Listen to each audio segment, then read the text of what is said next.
Hey, Fred, you dead? Nope. Let's do the damn thing. Oh, you know what time it is. It's time to take it to the Birdland. It's about to go down. Hope y'all ready. Yeah, let's go. Come and roll with me to the Birdland. Friends got to giving you the word, man.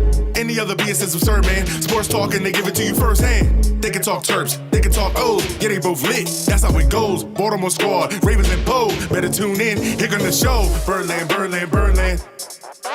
BS. Birdland, Birdland, Birdland. BS.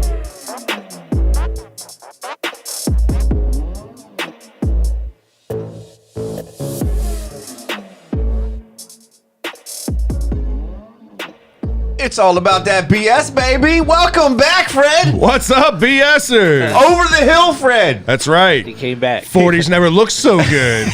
Drew and James brought you back alive. I am. I'm back. I'm in one piece. I came back with a little extra fluff in my wallet than I had when I left. I'm feeling good about things. Took me a couple days to feel good about things. I'm not going to lie. I was pretty hungover for a few days. It was a great time. Thank you to everybody who was involved in the whole birthday shenanigans, because that's what it was. It was fucking shenanigans. I was going to say, I've yet to hear any of these stories, so I'm really intrigued. Yeah. Let's just get it out of the way now. Well, fill us in. It did start well. Let me just say that, right? So we had a 5:30 scheduled flight out of Baltimore direct to Vegas that apparently a high school lacrosse team had the same type of flight, and it was like about 80 guys on that team, full flight, right? Well, about half hour before the flights get ready to take off, they come over the announcements. They're like, all right, so we got a little bit of what they call a weight problem for this plane, right? So, like, we're going to have to remove 10 people from this flight. Well, Ryan checked us in late, and they go by whoever checked in latest. So we were on that list, right? They basically tell us, long story short, they basically tell us, like, all right, well, we can't guarantee you any flight, but the only flight we can give you a ticket for is the same flight that they're on, James and Drew. And that's at 9 o'clock at night. But there's 3 other flights that we'll put you on standby for that happen in between now and then. So we had the decision of, all right, do we leave the airport and come back and commit to the 9 o'clock flight and give up an entire day of Vegas, or do we stay around in hopes that we can get on one of these standby flights?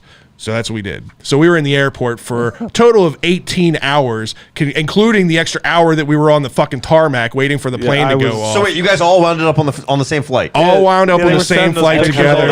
So that part of it is like the only entertainment that we had throughout this time, right? So the entire time we're texting them all these pictures of Vegas and stuff, shit we're finding online, like, weather's warm, pool's fucking nice, you guys are missing out, can't wait for you to get here, let us know how your flight's going. Like, the whole time, right? They had no idea.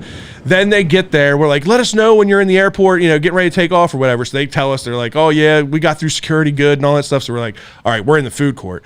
So we're like Mission Impossible style, trying to sneak up on them, right? My plan was, if they're sitting down in the seats, we're going to sit behind them and take a selfie of us sitting behind them and send them to them, right? To be funny. Well, Drew and then they're down at the Mexican restaurant in Concourse D, right? Yeah. Drew's standing on the outside looking in. I spot him. So those conveyors that go by, and I'm like, all right, we're gonna ride on the conveyor and just walk by him and take a video of us going by. It was fucking hilarious. That was like literally the only entertainment that we had all day. So yeah, Vegas, we missed out on the first day. We thought we were going to miss out on the Michael Jackson show, and we had a limo scheduled to pick us up, but very fortunately that they were able to accommodate us and get the show rescheduled, and we had a great time, which I'm not going to bore everybody with all the shenanigans of the entire trip, because it was a long trip, and there's a lot of things involved, and I'm sure things will get brought up over time, but... Did you fly Southwest? We did. We flew Southwest. That'll probably be the last time. Just an FYI, if you rate them, you'll get a lot of credits. Without going too crazy, they gave us 4 times over what we paid for the flight in cash, basically, or check there at the gate. So we made out okay financially from the whole thing. Just sucks. You miss a whole day. More, by the way. I'm sure we can, and Ryan's got a whole novel to send him, I'm sure.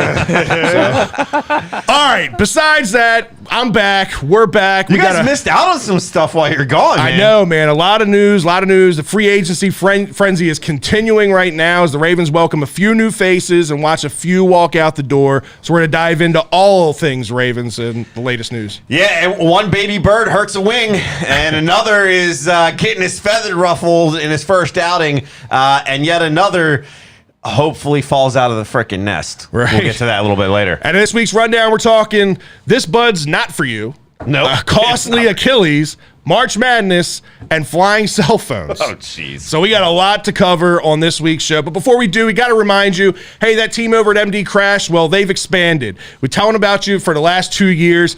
More lawyers, handling a much broader spectrum of cases now, still handling all your auto accidents and injuries at work, of course. But now the team at Bowers, Hassan, and Herndon can help you with family laws from divorce to custody to even child support. Save this number. Update that number in your phone now, 667-220-6500. Call them anytime for any needs. Update that number one more time, 667-220-6500.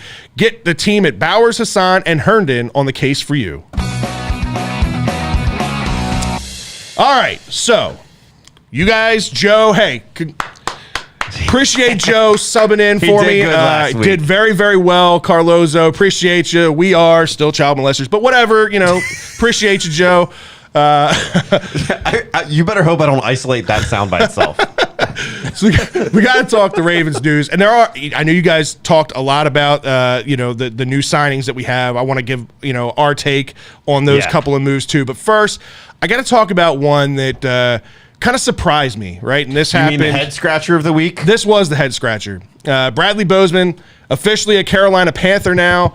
Not surprising that he left, but surprising that he left for a 1-year, $2.8 million deal. This seemed to be the head scratcher for me. So the question is we don't know what the Ravens' offer actually was on the extension. Yeah, we don't know what those numbers were, but at the end of the day, it was an extension. I can guarantee you it was more than 1 year. And I would think if anybody valued Bradley Bozeman, it would be the Ravens. See, and I think the only reason teams were apprehensive on giving Bradley Bozeman a long-term deal, especially as a center, was because he only played 1 season in the NFL as a center, right? So he doesn't have a ton of experience. And this offense is a lot different than any other NFL offense, right? So I understand the risk. It's kind of a team saying, hey, prove it to us. Let's see what you can do, and then maybe we'll sign you long-term. But I feel like even then, with the issues that we have on the offensive line, that was a very cheap, affordable deal that the Ravens could have kept him around. Or did he just want out? And it didn't seem that way. I know, but it just doesn't make a whole lot of sense to me. And that's the thing that I'm sitting there going, okay, did he come back to the Ravens at all? Right? Did they come back? Did him and his agent come back to the Ravens and say, look, the deal that was there wasn't that great. We understand we turned down the original extension. Would you be willing to honor that or renegotiate that down? If we understand, if because we turned down the first one, if you're wanting to negotiate it down, we get that. Right. It feels like that didn't happen because I in my gut, I understand where the Ravens are with their salary cap, but I feel like we would have offered if he came back and said, look, Carolina is my only offer. If you can beat 1 year, 2.8, I'll sign with you. And I feel like the Ravens could have beat that very easily. I know they could have beaten it. I think the Ravens front office and personnel move on from players quickly. They make an offer that they feel is, worth what the offer would be for a player. And I think they did that during the season to try to get the extension done. Bradley Bozeman declined at the time, and his representatives declined at the time. Yeah. And they carved out a path moving on for Bradley Bozeman. So they already had that in the fold. We're already counting on not having him. And I think that's why Bradley and his wife were very vocal on social, because there was a lot of, you could read between the lines that Bradley was going to be done. Oh, yeah, he was, you the tears and all. Yeah. Based in their conversations and things that they said online. So, I don't know. I think it's a kind of a head scratcher because, again, he's super young. He played very well in his first year at center, and offensive line is just so crucial to Lamar's success. So, you hate to see that go, but I think this, for me, solidifies the Ravens' path, I think, in the first round, where we talked about like a Linderbaum being potentially a first-round pick for the Ravens, that is going to be a prevalent target. Yeah, I think that the thing that scares me, right, what if he's not there? Right? Yeah, I mean, it's a possibility. You I guess you have Makari, you tendered Colin Castillo last week. Right. So, look, there's a lot of different pieces to this, but my big thing is, for anybody that's sitting there and is chiming in and saying, oh, he just didn't want to be here anymore, if you saw the emotion that we were just talking about, that should answer your question for you. It had nothing to do with him not wanting to be here anymore. He's doing what a lot of free agents do. He went out and was testing the market. Right. Unfortunately, to your point, gambled on himself and he lost. And he lost, right. This is one of those scenarios where it probably would have paid him up better by signing that extension. But it just sucks because I feel like if he would have come back, even if we matched that deal, right, I feel like he would have still played for the Ravens. Maybe we'll I don't know. We'll never know. Exactly. The other move that happened yesterday, fullback Pat Ricard comes back as a Raven. This was a guy that I had moved on from. Pancake Pat is back in the fold. Rumored to be a 3-year deal with an average annual value of $4 million per. We haven't heard for sure, but that's the rumor out there as to what the contract weighs.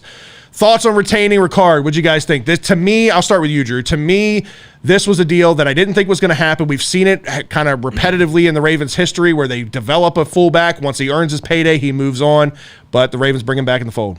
Yeah, I can see. I've seen a lot of stuff where a lot of, I don't know if it's minority or if it's a majority of the fans, but I've seen a section of the fans that are like, they see that signing again of a fullback, and you just think, here we go again. It's going, no matter what, it's going to be run.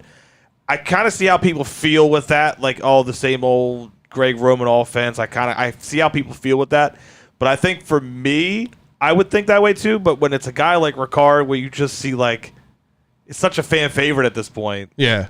Like, I don't think I didn't want him to go. So it's almost like the deal that it sounds like doesn't seem like it's that astronomical to me that like it really fudged things for their cap and their direction anyway. Because he's such a fan favorite for me that like I'm glad he's still in the fold. James, what's your opinion on Pat Ricard? I really didn't care if they signed him or not. Like I said, I'm not a guy that gets attached to these players because one day they're going to be gone, and I just don't get attached like how you guys get so attached to these players. I'm like, players come and go, they get replaced. You have new jerseys come out, you get new fans, and you fall in love with all these players. And then you just talk about, like, you know, going to the game, remember, like, stories, this and that. But I don't get attached to it. And with the Bradley Bozeman, I think what could have happened was I think maybe he was kind of pissed they didn't even offer him a contract in the beginning of the year. They waited towards, like, the end for it. Right. And being drafted and selected maybe took it, like, offense. Like, you didn't even offer me a contract to stay here. I don't know. It's a business. They did offer him. It was his first year as a center. So if that was truly the case, then that's poor on Bozeman for feeling that way. You got to get out of your feelings.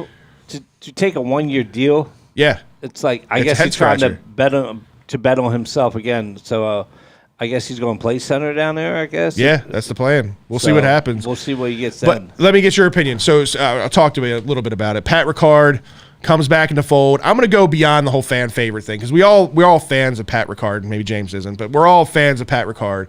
But what he brings to this offense, especially written, you know, in a Greg Roman offense, we all have our qualms with Greg Roman, but he's here, right? He is the current offensive coordinator.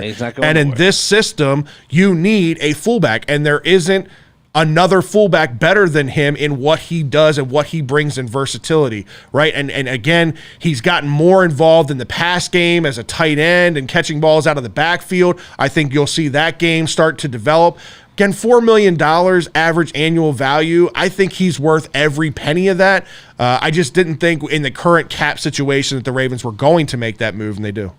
Yeah, I think for me, it made sense. Yeah. Because it tells me two things. One, we need a guy like this for our offensive structure. You know what else it tells me? They don't believe Ben Mason is the next Pat Ricard. Nobody did. Right. But they shouldn't have in the 4th round or 5th round, whatever. Well, they shouldn't have also re-signed him in this offseason either. Right. But that's my point, is that they know that they need somebody, and they kind of said, you know what? The guy to go with here is the guy that we've had. And I get it's a success piece, right, with what we've seen out of this offense and this scheming. But at the same time, to your point, the versatility that he brings. If a tight end goes down, he can step in. We've watched it more than once. He can step in. He can play that role. He can flip over on the defensive side of the ball. He can go out and play special teams. So to label him as a fullback, okay, fine. That's by definition his position.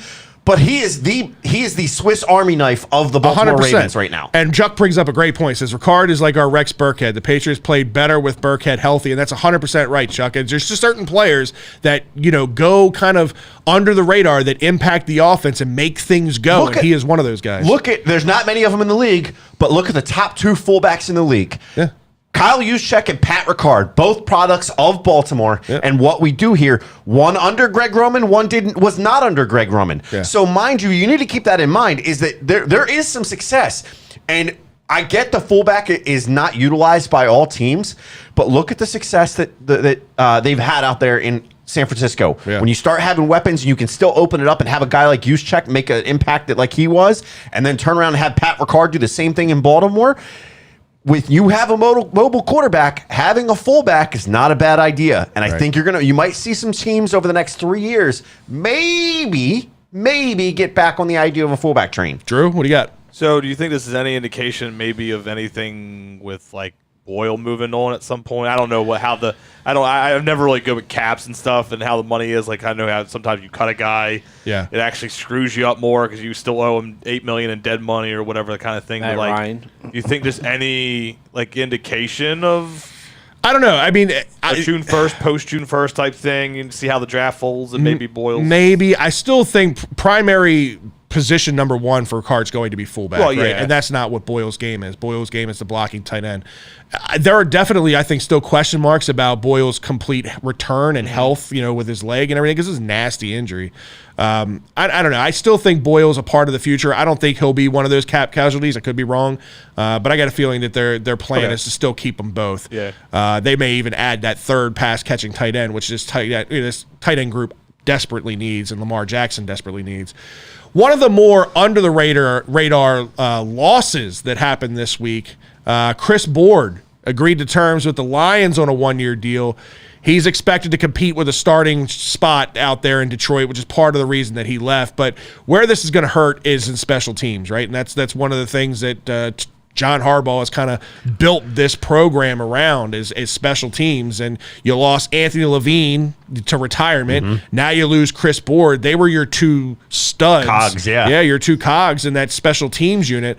So that's some big holes on special teams. And he also provided good depth at that middle linebacker spot. So that's definitely a hole they're going to have to fill. What's interesting, I was talking in a space this past week on Twitter, and it was, we kind of got into that linebacker conversation, and there were several people chiming in and saying, you got to get a linebacker in the draft. You got to get a linebacker in the draft. And I'm like, guys, take a step back for a second. We don't know what's going to come of Tyus Bowser, right? So I get that's why you're jumping on this. LJ Fort's coming off an injury. I get that.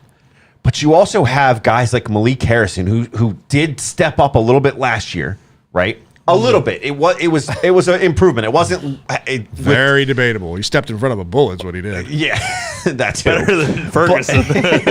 But at the same time, my whole point with that was we need guys in other places. You need to shore up that defensive line, right? We did the secondary. You shored up the secondary. You went out. You got a safety. I have a feeling we'll wind up getting a cornerback in the draft somewhere. We always do, right? And you also have depth guys that are already out there that could step in and play a different role. Brandon Stevens being one of those guys. So I think there's a lot of different pieces. Bobby Wagner's still out there. Just saying. Can you afford Bobby Wagner with the cap? No, that's the problem. And that's what I keep explaining to people. Like, it's a pipe dream. Would we, if he wanted to take lesser of a deal to come play for the Ravens, 100% you take that all day long. Bobby Wagner's still a very okay, great. You player. signed Bobby Wagner. This was my point in the Twitter space because somebody said that, and I said, okay, great. Let's sign Bobby Wagner. Who are you not paying now? No, I'm saying if the numbers worked out because he took less money to come here, then you could make that work. He'd have to take a lot less money than what he's worth. There's some restructures that still haven't happened that could very easily happen that would free up some cap space. Marlon Humphrey, Ronnie Stanley. There's some deals that could be restructured. But nonetheless, Chris Board, in my opinion, is a big loss for many reasons, depth and special teams. That's now two big losses on special teams, so they're going to have to find some diamonds in the rough to replace those guys. Well, go ahead, James. Do you think Ronnie Stanley would restructure his contract? I don't know. That's debatable, right? Greg, what does, if he's done for his career, right. I think you talk him into it and say, look, we're going to take care of you for the next 10 years. Yeah, what does his future look like? What does the restructure look like? What does his injury play into that? There's so many questions. I don't know. But no one knows if it's not smart him. for him financially, I seriously doubt he would. Why would you? Yeah. Especially if in the back of your mind that you're not going to be playing anymore. This is the last bit of money that you're going to be making. Why would you do that? So that's a big question mark that needs to be answered. Well, our money is Stanley, Humphrey, and Peters, correct? Yeah, that's their top three money. Yep. Yeah, so that's where you got to restructure those three if you're going to do anything there. But so obviously we talked about, those two key cogs on defense, and in that secondary being Marlon and Marcus, and when they're out there and they're healthy together, it's a force to be reckoned with. Well, we had kind of a little bit of a hole at safety. Well, while you guys are gone, and Joe and I talked about this last week, they go ahead and they sign Marcus Williams, the former Saint. Pretty nice deal, 5 years, $70 million. Kid's 25 years old. What would you make of this deal? I thought this was a smart move, and this was a typical Ravens move, right? Like the Ravens have always built around a strong secondary. We've been saying for the last couple of years that they needed that true ball-hawking center field type safety. As much as I love Deshaun Watson, as much as I love Chuck Clark, they're too similar. Deshaun Elliott? What'd I say? Deshaun Watson? Yeah. That's a different story. That's a whole other topic. We'll talk about him later. Yeah, this comes up in a little bit. As much as I love Deshaun Elliott and as much as I love Chuck Clark, they're two similar players, right? So they needed to have a more ball-hawking safety, and I think Marcus Williams does that good. And at 25 years old, you get him for 5 years. He's going to be here through the peak of his career. Guy who's had 15 career interceptions. He's been pretty consistent. Yeah. The ball is in the air. He goes after it. I like his style of play. So let me ask you a question, right? The style of play that he is, and we'll see what he brings to the table for the Ravens in the new defensive package that we wind up seeing come out of McDaniels. Your take, do you look at him as that true ball hawking safety, or do you are you still tainted by the Ed Reed days in how you're thinking with like, okay, he is that ball hawking free safety that we're used to, or he's not anywhere close to that? If the bar is always going to be Ed Reed, the bar is way too fucking high. Like, Ed Reed is a Hall of Famer, and he is the cream of the fucking crop. I was going to say, how many years did it take Ed Reed to get 15? No, I'm right. It took him 3 years, and he had 15 interceptions. I get it. Like, he's the greatest of all time in his position, and I'm not holding that responsibility or expectation to Marcus Williams. No. But I think that he can come in. We've been talking about it for years. The Ravens just don't create enough turnovers, especially last year. They got on this hype 2 years ago when Marlon started punching balls out left and right, and other guys started doing the same thing. Then last year, it was like everybody was trying to do it, and they were missing tackles, and turnovers were like few and far in between. The secondary in this defense is going to have to be strong. When you've got the likes of Joe Burrow, now Deshaun Watson, the right guy, Deshaun Watson in the league, you're going to have a lot of balls that are going to be up in the air. Guys are going to be throwing against this team left and right. So you got to have a strong secondary back there. Don't forget Mitch Trubisky. Especially if you're not going to have a strong pass rush, right? Yeah. Odafe Owe looks good, especially in that first half of the year, and we'll see what happens. We also had 3 other veterans on that defensive front that were able to make up for him. Right. So we've got to have a strong secondary. I was kind of surprised that they were willing to spend this kind of money on it, only because we thought we would see more of that money start shifting over to the offensive side of the ball. But I don't hate the move. I like the player. I know everybody wants to give him shit because he was the responsibility for Stephon Diggs on the fucking Minnesota Miracle or whatever the hell it was called when he was a rookie, right? You can't let one play define it. It was just a very big play in a very big game. But other than that, since then, he used that as motivation. He's been a top-rated safety. He's been a consistent safety. He's been a very, very consistent safety. Drew, James, any thoughts on the signing of Williams? I liked it. When we were sitting down having some breakfast, I was the one that brought it up, and I liked it because it's an actual free safety at that position. Because let's be honest, Clark and Elliott did the same exact things, and then the added factor is Elliott's always hurt. So even if you brought him back and he was your main guy for a little bit, does he make it halfway through the season again before another injury? Sucks to bring that up, but you can't not. So no, I really did. I liked it. It's not that big of a deal either. It's not something big safety market, setting the market for safeties type of deal. James, what's your thoughts? I thought he was the highest paid safety after this. Was he the highest paid safety? I don't know. I didn't see the contract values of everybody else, but he's definitely in the top 5. He's a top 5 paid right now. What was your thoughts? I was surprised because I asked you guys, I was like, who the hell is this guy? And then you guys brought it up about he was the one that made tried to make the play against Stephon Diggs. Didn't make the play. And then I was like, we're signing a defensive player, I guess now they're all focused on drafting a supposedly offensive line and then a pass rusher. I don't know. But I was for it, not against it, so I hope it pans out, but I thought we had bigger things and bigger needs to deal with, but Right. I guess they wanted another free safety. So Williams says he was the highest paid, or he's the highest paid safety now. All right. Well, I don't care. It's still not. It's still not that like a big deal to It's me. not earth-shattering. Around $14 million a I'd year. still say like getting an actual free safety matters. 100% it does. And, Chris Hewitt was very candid on that, and how much that impacts the game. And it changes where quarterbacks have to look and who they're going after. So you always got to keep an eye out for him. It helps Chuck Clark's job out. 100%. So another thing that happened was, and this actually happened right after the show last week. Joe and I we were talking about this, the potential for getting somebody, and they wind up signing offensive tackle, former now Washington Commander, in Morgan Moses. God, did he look lean in the video when they brought him into the castle? Yeah, he looked lean. He looked good. But this is a guy that they bring in, an offensive tackle. Thoughts on bringing in this guy, veteran that comes in and immediately helps to shore up this offensive line a little bit? Yeah, I mean, the guy seems fundamentally sound. He's only given up like 4 sacks or something like that over the past couple of years. He's only had a couple of penalties against him in like 1,200 snaps. Like, he's fundamentally there, right? He's still young enough that I think he can make an impact, especially at right tackle. That's his position of need. Yeah. And at $5 million a year, to me, that's a dumpster dive. That's a bargain deal, especially for any kind of offensive lineman that could potentially be a starter. I'm 100% for it. Not to mention, when you watch the video package of him and his what he's bringing to the table, not just on the field, but off the field as well. Every time that they showed a sideline shot of him, he's the guy pumping up the other offensive line and talking to him. So there's your offensive lineman leader that you need, that you currently honestly don't have. Yeah. I don't, maybe Macari right now, maybe a Zeitler, right? Maybe, but Zeitler doesn't seem to be that vocal of a guy.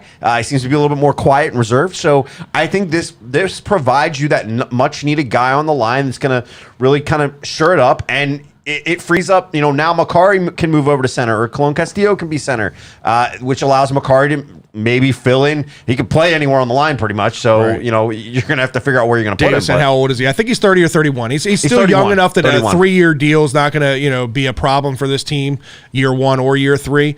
But again, a guy at $5 million that can impact the offensive line, that just doesn't happen these days. So I like the signing.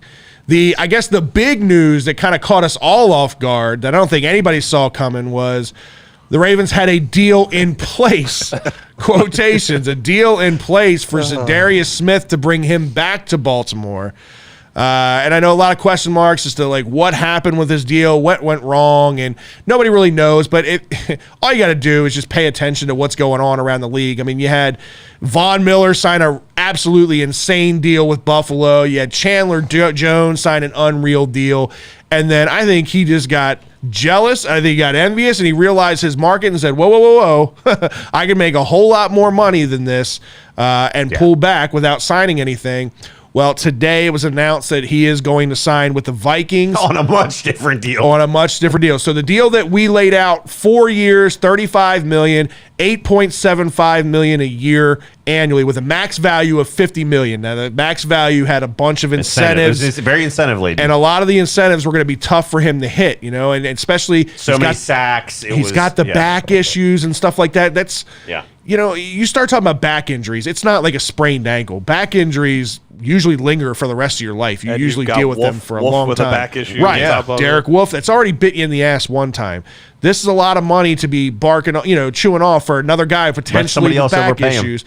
But at $8.75 million, when I first saw that, I thought, Jesus Christ, Eric DaCosta is fucking fleecing people. Like, $8.75 million for Zadarius Smith is nothing. We just paid $14 million for a safety. Right. I was like, I said that to them. I said, this is nothing. Like, Eric DaCosta is straight highway robbering him. Then you saw the deal for Von Miller come across the board and Chandler Jones. I'm like, holy fuck, there's no way this deal gets done. We were in the hotel room when I was like, Jesus Christ, man. Right, exactly. What is the bill smoking up there, dude? Right. And then obviously he pulls the offer off the table. And again, he signs a deal with the Vikings, 3 years, $42 million. Sat for almost a week, by the way. So $7 million more total contract value with 1 year less of contract, $14 million average a year with a max value of $47. So he loses a little bit of money on max potential. But see, I equate this to bonuses, like with work, right? You sign a contract with a company to work for them. You get paid $100,000 a year. Would you have the potential to make another $100,000 a year in bonuses and all that stuff? Right. At the end of the day, all I care about is what am I bringing home every? What am I guaranteed? What am I bringing home every yeah. week? Right. What am I guaranteed? The extra money is fluff, right? So that extra $3 million, yeah, it sounds pretty and it sounds nice, but again, you don't know how those incentives You know what are also written sounds nice? in bonuses. $5.25 million a year more. Right, exactly. $14 million versus 8.7, and that's the guaranteed annual value of it. This was a no-brainer for Zadarius Smith. It sucks because the thought of a Zadarius Smith on one side and a young guy like Odafe Owe on the other with Tyus Bowser mixed in was super exciting. It completely changed the look of our defensive front and our pass rush, and it would have completely changed our draft mentality as to who we're going after in the draft or who we're targeting early. But unfortunately, it doesn't get done, and they ends up signing with the Vikings. And to your point with the back issues, right? Let somebody else overpay him at that point. That's why the Ravens were doing it. They're going, look, you know our system, you know us. We'd love to have you back, but we're not going to overpay you when you've had these back issues. Right. Exactly. You know, you've had trouble staying on the field or staying consistently healthy, so you're going to have to pay for that, and it's going to come out of your wallet, not ours. Right. Like, exactly. And listen, I don't blame Zadarius Smith for going after and getting more money. Again, we're not talking about pennies here. No. We're talking, a good chunk of change per year. But so the Ravens turn around and they make a move, bringing back another guy in Michael Pierce. Yeah, bring back defensive tackle Michael Pierce. Very different players, very different positions. This is your run stuffing, nose tackle, defensive tackle. Problem with Michael Pierce, though, when he left and he went to the Vikings, really hasn't played a whole lot of football over the last couple of years. In 2020, he sat out during the COVID year, opted out for the COVID year. And last year, played in 8 total games last year. But he put up some pretty good statistics in career-wise compared to his time here at the Ravens. And it was 8 games versus 16. I mean, yeah, his stats were decent statistically. He had 3 sacks, 20 tackles, 12 of them were solo, 1 forced fumble in those 8 games of the Vikings. But again, 2 years under that contract with the Vikings, he only played a total of 8 games. Yeah. So that makes me a little worried. But I always liked Michael Pierce as a person. I thought he was a good player when he was here. When he comes in. And he's fairly young. He's only 29 years old, right? When he comes in the right weight to camp. That's right. He did have the 1 year where he came into camp severely overweight, and John Harbaugh That's why he only got the 1 year extension, because it was you got to prove your shit now. Right. Like, we're not going to pay you if you're going to be unhealthy and not come in weight. Yeah, this is a 3-year deal, 16.5 total million. Average annual value is 5.5 per year. Has a $4 million cap hit going against the Vikings this year. Yeah, because they deferred a lot of his signing bonus. Right. So a lot of that actually winds up hurting their cap this year. So they're paying him $4 million to play against them, basically. Right. So fine with me. I'll be fine with that. That's why he's willing to take a little bit less money. I think this was an and/or situation. I think they were back and forth whether they were going to bring back Brandon Williams or go after a Michael Pierce. I don't think Brandon Williams ends up coming back in the fold at all. I think that it's going to be Michael Pierce moving forward. So that's where this cap money is going. I'm just curious to see where B-Will lands. Drew, what's your thoughts on Michael Pierce coming back? Kind of split. I'm in the middle. I like it because it did feel like his defensive line was going to be so like you talk about needing offensive linemen. Like, you figured like they were going to spend like 5-6 picks on the defensive line alone because of, like you just said, Williams saying he's going to be here, and more likely Campbell ain't going to be here. Those type of things. The lack of, granted, he sat out a year because of COVID. His prerogative. I don't blame him for that. Right. But there is a concerns of playing time compared to in across the last 2 years. So that is a negative to think about. But if he comes back and that is just a blip on the radar, and he's back into what we expected of him that he was doing here as a Raven before, it's a good signing. It doesn't seem like it's a bad deal. Right. You know what I mean? Like you said, the fucking Vikings are paying half the salary this year, so it doesn't hurt, and it didn't cost him a comp pick because he was released. So Nick brings up a good point. Do you think Calais Campbell comes back at this point now that they bring a guy like, Michael Pierce into the fold? Personally, for me, I think Calais Campbell's just weighing his options right. He's got 1 year left in him.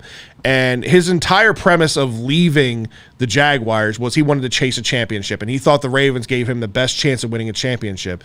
So I think at this point, if he's got 1 year left, he's going to hold out as long as possible, see where everybody goes and find out what teams have interest in him, and out of those teams, pick the team that gives him the best chance. That could still very well be the Ravens, and I think the Ravens. Best money. I think the Ravens. Well, I don't think it's money for him at this point. I really don't. I don't think it's money at all for him. I think it's legit a championship run, and if the Ravens are the best team coming at him at the end of the day that give him the best chance, then yeah, he'll come back. Because I don't think the Ravens have closed the door on Calais Campbell. And I think that's a post-draft. Like, wherever he signs, going to be post-draft at this point. Yeah. It's kind of how it's going to happen. Nobody's going to be signing him right now on a deal that is going to be earth-shattering. And look, I think he's also waiting to see what teams do.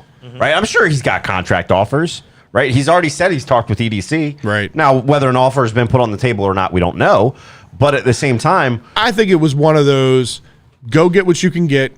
Give me a shot. Come back and let me know what offers you get. Give me a chance to make what offers you get for where you want to play. Right. Now it's the offers. Yeah, exactly. We'll see. Now we'll see what happens. Offers. Before it wasn't about the money. Now it's the I'm offers. just saying. I think that's what the Ravens said to him. But for Calais, I really don't think that that's what it is. I think it's about who gives him the best shot. If it came down to the Ravens, Calais is also a proven player in the league. If it came down to the Ravens and the Giants were going to give him $2 million more than the Ravens, I 100% think he goes with the Ravens because he gives him a better shot at winning. That's just my opinion. That's how I feel about it. So we got to talk about the big AFC North news, right? I know normally we just talk straight Ravens, but this all ties together. Before we get to the big news of this week, let's take a step back to last week. Because you guys haven't had the chance to give your reaction to the Pittsburgh Steelers getting Mitch Trubisky. I don't really have much of a reaction to it. You're not even laughing about it? Well, trust me, I got that out of my system. I was, I had a lot of fears of certain quarterbacks, big-name quarterbacks, ending up in Pittsburgh, and I did not want to see that happen. And when it was Mitch Trubisky as the guy that they signed, it was a very big sigh of relief. Until we got the latest news, which is the Cleveland Browns agreeing to trade terms with the Houston Texans for quarterback Deshaun Watson. James and I had been talking about it when we were in Vegas. Like, we're just so sick of hearing about the Deshaun Watson news. Will this fucking shit just ever end? Well, we brought on some bad juju, apparently, because now he's going to be in the fucking AFC North, and we're going to have to see him twice a year. Well, overpaid for a backup quarterback. We might see him twice this year. You never know. Well, we don't know what's going to happen. That's right. Browns get Watson and a 2024 fifth-round pick. Texans get the 2021 first-round pick, 2023 first-round pick, 2023 third-round pick, 2024 first-round pick, and 2024 fourth-round pick. So 3 first-round picks, a third-round pick, and a fourth-round pick, all for Deshaun Watson. Are they going to be able to field a team? Well, they're going all in. I think Andrew Berry had been under some criticism. Things hadn't been going his way and all that stuff so far. So he said, fuck it. I'm throwing all the chips in on the table, and I'm taking the risk. So you take the risk on the guy that has the biggest question mark around him in the league. Risk reward, right? So he is a top 5 quarterback. I understand. Didn't play last year. You're right. He didn't play last year. And he's got 22 women accusing him of all these things and all these civil cases he's still going to have to deal with. He's got it. That is the 100% the risk. Like I said, very expensive backup quarterback. Well, he's not going to be a backup quarterback. He just won't be a quarterback, or he'll be the starter. There's either starter or no quarterback at all. No backup. Does he have 99 problem and a woman is one? A bitch is 22 of them. He is his own problem. But what was surprising about this is, there was a list of teams that are supposedly interested in Deshaun Watson, and the Browns were listed in that. And supposedly the Seahawks were too. They had removed the Browns from this whole list, right? Like that he had decided he wasn't going to go to Cleveland. So something changed over time. Maybe, just maybe, it was this fucking ridiculous contract that they gave him. Absolutely absurd. 5 years, 230 fully guaranteed dollars. I'm waiving my trade calls. Why wouldn't you? If you wind up going to jail, you're still getting paid. unbelievable. They're fucking idiots, like, dude. this is going to change the entire landscape of how contracts are going to be written. And we all talk about, well, why hasn't Lamar signed yet? And this is the type of deal as to why Lamar hasn't signed yet and why Lamar is going to get paid something ridiculous. A guy that didn't play at all last year, may not potentially play at all this year, next year, or the year after that, depending on how all this shit shakes out. He may have 5 years and he never plays in the NFL again, and he's going to get $230 million, $46 million a year on average. What the fuck do you think Lamar's going to get? Right, exactly that, James. Apparently, a deal was in place with the Eagles, but Watson came back and said he didn't want to step on Hurts' toes or be that guy. Bullshit! So Eric Berry called him and said, "Here's what I'm going to offer you." If But you he had no problem being like, "Fuck you, Baker." Yeah, but what the Browns did, they ruined starting quarterback contracts. That they just fucked the whole league. So, up. question though, Guarantee money. Yep. question: That's ridiculous. Dude. Who face value right now? Who wins this trade? He did. Yeah. Browns or Texans? Texans all Texans, the way. because if they can get 3 first-round picks from a player that was not going to be there or never going to play for him anyway, then yeah, And of that's course my they point. win. Everybody in Cleveland that's, Rejoicing. and even across the national media, oh my God, this is crazy. He's going to go in, he's going to change that. We have no fucking clue what he's going to do. You know what I know? I know the Texans are going to look good in about 3 years. Yeah, you still got to draft right, though. Yeah, the Texans have never been able to do that. Cleveland had like They got rid of the guy that wasn't drafting two right. straight years of 2 first-round picks. They got rid of Bill O'Brien. For a second, put all the off-the-field shit aside. Let's just say Off-the-field shit? he gets. I'm just saying, for hypothetical, let's say he gets cleared of all this stuff. You're still talking about a 26-year-old, right? 27-year-old, something like that, quarterback who is a top 5 talent when on the field. There's no denying that. And he's going to a team that has some weapons, right? And they're talking about now they got Amari Cooper, talking about Jarvis Landry wanting to come back now that Deshaun's there, right? I believe we've had this conversation before. I'm not doing it again. That he had weapons in Texas and still couldn't finish drives. He had a can't finish weapon. drives. He had a weapon, and that was oh my God, Hopkins. Yeah.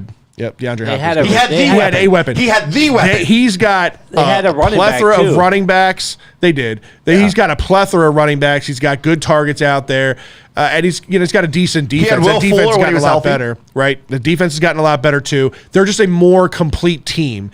So listen, the Browns are going to be a better football team than they were with Baker Mayfield. With Deshaun Watson, if he's on the field, that's why I said it's a big if. Rape charge It's out there. I said it's a big if. Hypothetically, if he's on the field, the Browns are going to be a better football team. Did you see the other thing the Browns did last week? I don't know. Maybe. What was it? Austin Hooper's been put on the list to be released on June 1st. That was inevitable, especially once the Browns you started tagged talking. Njoku? Once you tagged Njoku, plus they're talking about giving him like $13 million a year, which is absolutely insane to me. Just 2 years ago, he was like borderline being cut. Like the fact that they're going to pay him $13 million a year is just crazy. He still had struggles last year, for God's sake. I think he's a very good underutilized tight end. Don't get me wrong. I would have loved if David Njoku here as our second pass-catching tight end, but $13 million a year is crazy. Too expensive. To me. It's insane. But I don't know. This AFC North is going to be interesting to watch this year. If Deshaun Watson plays, Lamar Jackson, Joe Burrow, fuck Mitch Trubisky, but that's going to be a fun division. We talked about how good the AFC West is. Well, the AFC North now, from a quarterback play, is not far behind that division. Where do you think Baker lands?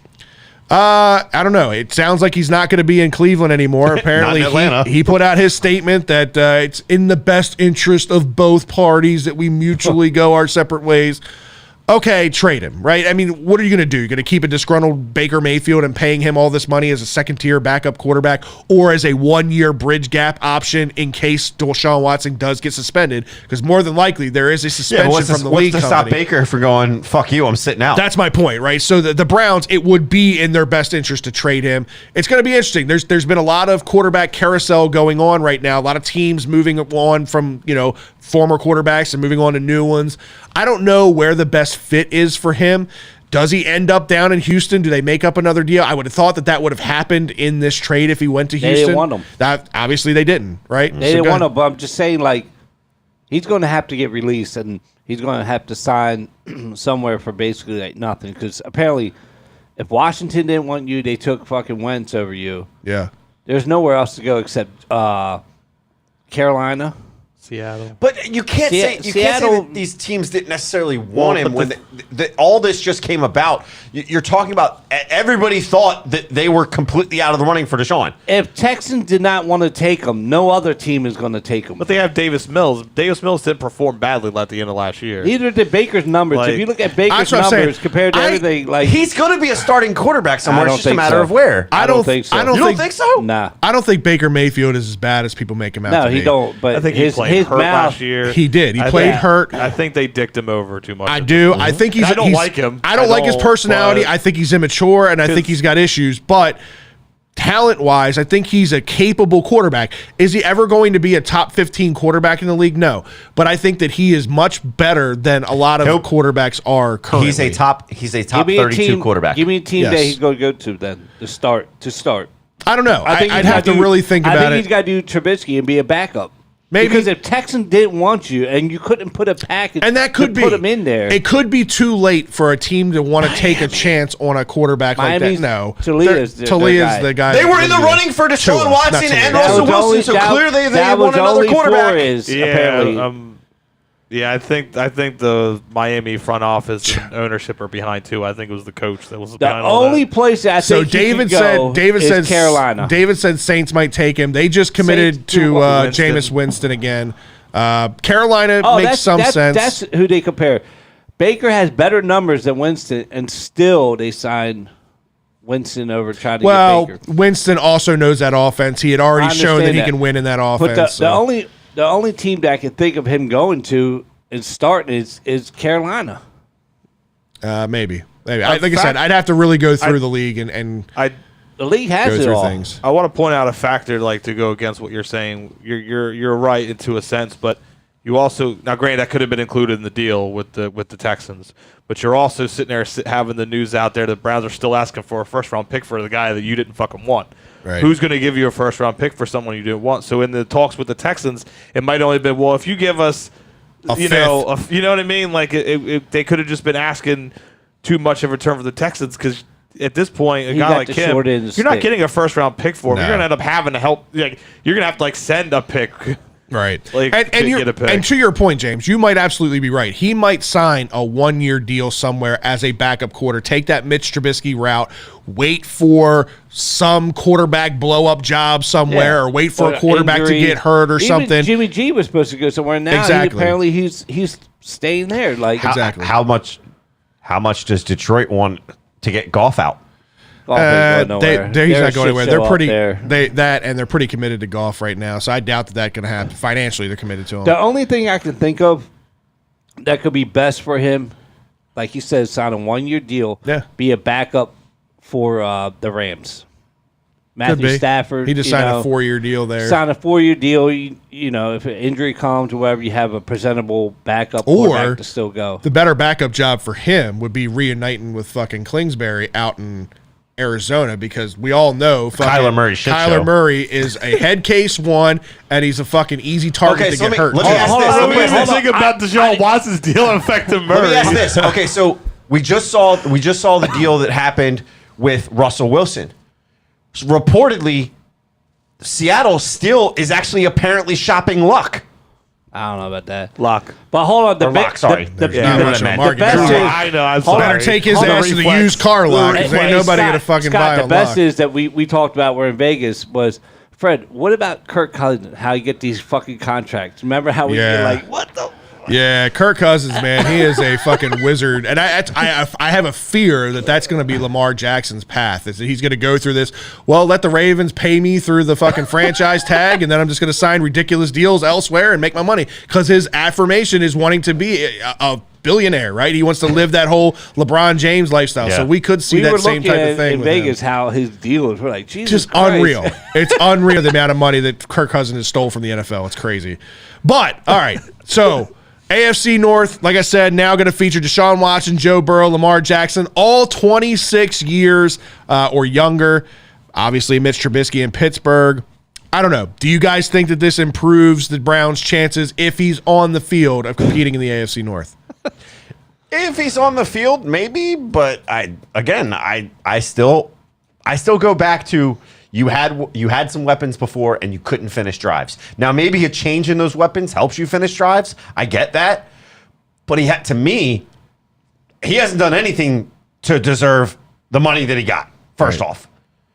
Second off, so stupid. It is. Second off, it's a matter of if he's on the field. Does he make an impact? Does he make him a little bit better? I think he makes him a little bit better. I think maybe he's a better fit in the system than Baker was. But I don't know how much better he's actually going to make the Browns. All right, Drew, do you think he makes him that much better? Do they make him actually a division competitor? Simply put, it's still the Browns being the Browns to me. Like, Yeah. You know what I mean? Like, okay, yeah, you got to the playoffs under Baker. That's cool. I believe in Watson a lot more than some, but you know what I mean? Like, it still feels like it's the Browns being the Browns and all that guaranteed money, and it's, you know what I mean, where it's at. Like, okay, well, then he has to be the top 5 quarterback, like, no matter what, or better, for crying out loud, because then eventually, like, you're not going to really be able to pay guys, or you have injuries and shit. Injuries could just, you know what I mean? Half that defense is wiped out by injuries. You're bottom of the division. Right. So it makes them better, but not deny. I mean, it's hard for us to not just that off the field thing. You just don't know. Right. It could be the whole year. Even out 6 games can derail you the way the whole AFC has become. Yep. As we saw. So it's a toss-up for me, yeah. All right, James, what's your opinion? I don't know what team is worse, Cleveland or Texans, but when Deshaun gets up there and he's got all this money, like I said, I'm done with this fucking talking. I want to see him on the goddamn field, but he needs to hire someone to help him, like, clean up his image, because if he has a problem in the locker room and playing in the division that we are, it could end his career pretty easily. But like I said, I got to see him on the field. He hasn't played in a year. Like, you don't know what he can do, and you're giving $230. Yeah. It just tells you the Browns are just being the Browns. And like I said, when this went through, I bet Lamar would start drooling at 100%. the mouth, dude. Like his, like, what's it, his mascot, where it's like a dog or whatever it is. His new logo's got water coming out and drool everywhere off of this, dude. Yeah, listen, you'd be an idiot if you didn't think that Deshaun Watson is an upgrade over Baker Mayfield. Just quarterback play and what they can do on the field. Night and day difference between the two. So if you're just simply putting it in that terms, yes, he makes the Browns better. Does he make them a division competitor? I don't know, because you start looking at the Cincinnati Bengals, what they were able to do this year, right? They go to the Super Bowl, and they're spending a ton of money on what? Offensive line. What we've been saying for the last 3 years now. They need to put an offensive line around him. Well, they're finally doing that. They're going to be a much better football team. We got to think that Lamar Jackson is going to come out and want to prove that he is the Lamar Jackson that he was in 2019, that the Ravens are going to be up there in the thick of things. I just don't think Deshaun Watson does enough for the Browns to compete with those two teams. I still think that they're at number 3 in the division, but he does make them better if he's on the field, and that's the big question mark. You'll have to decide what you're doing with Chubb soon enough. Right. Yep. Yeah, exactly. It's exactly right. All right, Scott, it's time for this week's Liquor Stop social media shout out. What did Jerry and the crew hook us up with? So this week they hooked us up with, it's called Pink Boots Pilsner out of Crooked Crab Brewing Company. All right. So this is a hoppy lager that was brewed in collaboration with the ladies of Crooked Crab in support of the Pink Boots Society, a global organization for women in the brewing industry. This being the month of March where they celebrate women in industry months, this is one that they went out to support. This is actually not bad. It's 5.7 ABV. It's not a bad flavor. You get like a fruity, citrusy flavor, and then just kind of a natural light pilsner that's behind it. It's not anything that I'm sitting here pounding, but it is a casual beer, if you will. Yeah, I would drink this if I were eating crabs. Like this to me seems like it would be a good crab beer, and it's rightfully so. It's from the Crooked Crab Company. So get out to Liquor Stop, tell them Birdland BS sent you, get your 10% off. James, who's been hitting us up in the chat room? I haven't had a chance to really dive into it much, man. Give us a social media shout out. This week talks about quarterbacks and draft coming up and stuff like that. Been getting the room fired up. We got a lot going on. So Dave's always the first between him and Chuck. So we got Dave, we got Chuck, we got Admin, we got Jamal, Nick, Joe, Joshua, Marquise, Williams, Marcus, Joe Carlozo, Kamal Porter, Justin Wink, and Thomas Morgan. So everybody's been chiming in. The chat's been pretty long, texting back and forth, having little text battles out there. So it's all good. So I know Joe Carlozo was asking why he didn't get a call for the open seat. Yeah, we invited him. It wasn't until today that we figured out that Ryan wasn't coming today. We have a big guest next to me. I don't know what you guys are talking about. Yeah, we had somebody else chime in saying the big guest was really unhappy about one of the trades. All right, fellas, it's time for some bros, bows, and O's, and I haven't had a chance to talk about this yet, but fellas, there is going to be an opening day. Baseball is back. Yeah, you guys missed it last week. We got to talk about it. CBA, kind of going through. We talked about some of the details of CBA, some of the things that the MLB was, held steadfast on, wound up kind of flexing a little bit more. Yet again, I'll point it out, a lot of the things they flexed on, and the players did not. Right. They kind of somewhat more so gave in to what the players were doing. So at the same time, I think it's one of those things. It's nice to have baseball. It saves baseball for another few years until we have the same damn argument again in a few years. Right. But a lot of interesting things. Did you guys see the pictures of the bases that they're testing out in the minor leagues this year? I haven't. I heard about it. I haven't seen the pictures of them. I'll have to show you. Are they huge? I mean, they're literally 3 inches. I don't even understand what it matters. It's 3 inches taller. When you sit them side by side, 3 inches taller, 3 inches wider.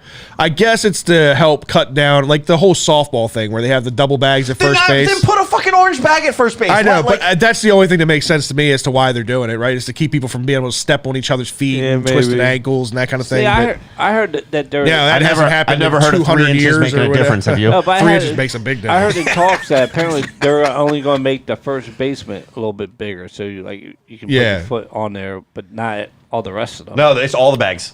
It's all the bags. It's crazy. But yeah, so obviously things get underway. We see the team report to spring training. Yeah, the outfield wall reconstruction looks like it's almost done. They've 20 days left. They still need to put in. It looks like they need to put in the rest of the fucking grass. They have the grass. There's wood on top of it. No, today actually they put out. They put down the sand for the sod to go on top of. I got faith in what's her name, Sherry. I think they can do it. She's one of the best in the business at it. So when they released the photos earlier of the other side, it looked a little rough. I'm not gonna lie, it looked a little rough. But they still have to put the padding on the wall. They got to put some of the railings in still. They had to order and they got to do what? They had to order the 30-foot padding. Hopefully that padding's not stuck on the cargo ship that's stuck in the fucking bay. Yeah. But no, so it'd be interesting. They got 20 days to figure it out. Just over 20 days to figure it out. So it'll be interesting to see what they can get done. I'm really curious. It did look like in the picture today they do have all the seats in. It looks like. Yeah. So really intrigued to see my new view. Yeah, I'm sure. So excited for opening day. You'll be there. You'll be the end of the row with Joe. Yeah. So exciting stuff going on. But I hate to be a Debbie Downer. Oh, great. We talked last week about Adley Rutschman and the concern of would the Orioles actually bring him up because they could keep him down for 3 weeks and they get that year of service time back from him. We just talked about the new CBA with service time manipulation and all this shit. Well, Adley apparently hit the pothole. After all this comes out, he hit the pothole supposedly during the mini camp that was going on for the younger guys and for the prospects before the major leaguers arrived. Right. Well, he apparently strained the right arm. I think it was a right tricep strain, and he is now out for 3 weeks, which at this point pretty much rules him out for opening day. Right. Conspiracy or think like I don't know. I taking it easy with it's your top real easy prospect. to say it's a conspiracy, but at the end of the day, what's stopping Adley from going public and them saying like, "Hey, they're asking me to fucking fake an injury here"? Like, there's nothing stopping Adley from doing. He's going to get paid, right? Whether it's us or somebody else, if he pissed off the organization, Adley wants to play in the major leagues, right? Yeah, but you can get blackballed. Yeah, I just don't think they're going to. Nobody would blackball the best prospect in baseball. He's not the best prospect in baseball anymore. Yeah, fuck that list. Yeah. Whose list was this? This was MLB Pipeline, who's been naming him week after week after week after week the top prospect. Well, this week, conveniently after the injury, the guy that went after him in the draft, the guy that we said we were fine with either of them, in all reality, Bobby Witt Jr., is now the top prospect, and he's the Royals prospect. Whatever. It is what it is. Yeah, but Orioles have 2 in the top 10, so him between Adley and Grayson, who took the mound, we're going to talk about him here in a few minutes, but I think the one thing that was nice to hear yesterday, actually, out of Braden High is they're apparently happy with how Adley is coming along, and the strength guys are apparently really happy with how he's progressing. So I don't know that there's a whole lot of concern. Is he going to make opening day? No, but I do think he may be. Let me put it this way: I think he may be put on the 10-day injured list, but I still think he makes he's on the opening day roster. He will come out and run out at opening day. That's my guess. I hope so. Like I said, I want the kid to be up as soon as he's ready. To Adit's point, the Orioles could potentially be talking about offering him an extension, whether that happens this year or over the next year or two. I don't think it does have anything to do with service time manipulation. I think this is just a bad timing issue. And again, this is your top-rated prospect. There's no rush in bringing him up. Would you love to see him as a selfish baseball fan? Of course. No rush. No, there isn't a rush in it. If you were holding him down because you're trying to see him develop more at the AAA level, that's a different conversation. Bullshit, If he's really dealing with any kind of injury, then let it heal. And if that takes 3 weeks before he's ready, then so be it. Well, he'll be here at some point. Well, speaking of injury, we got one guy that's coming off a rough injury, but prior to that injury was having a great year.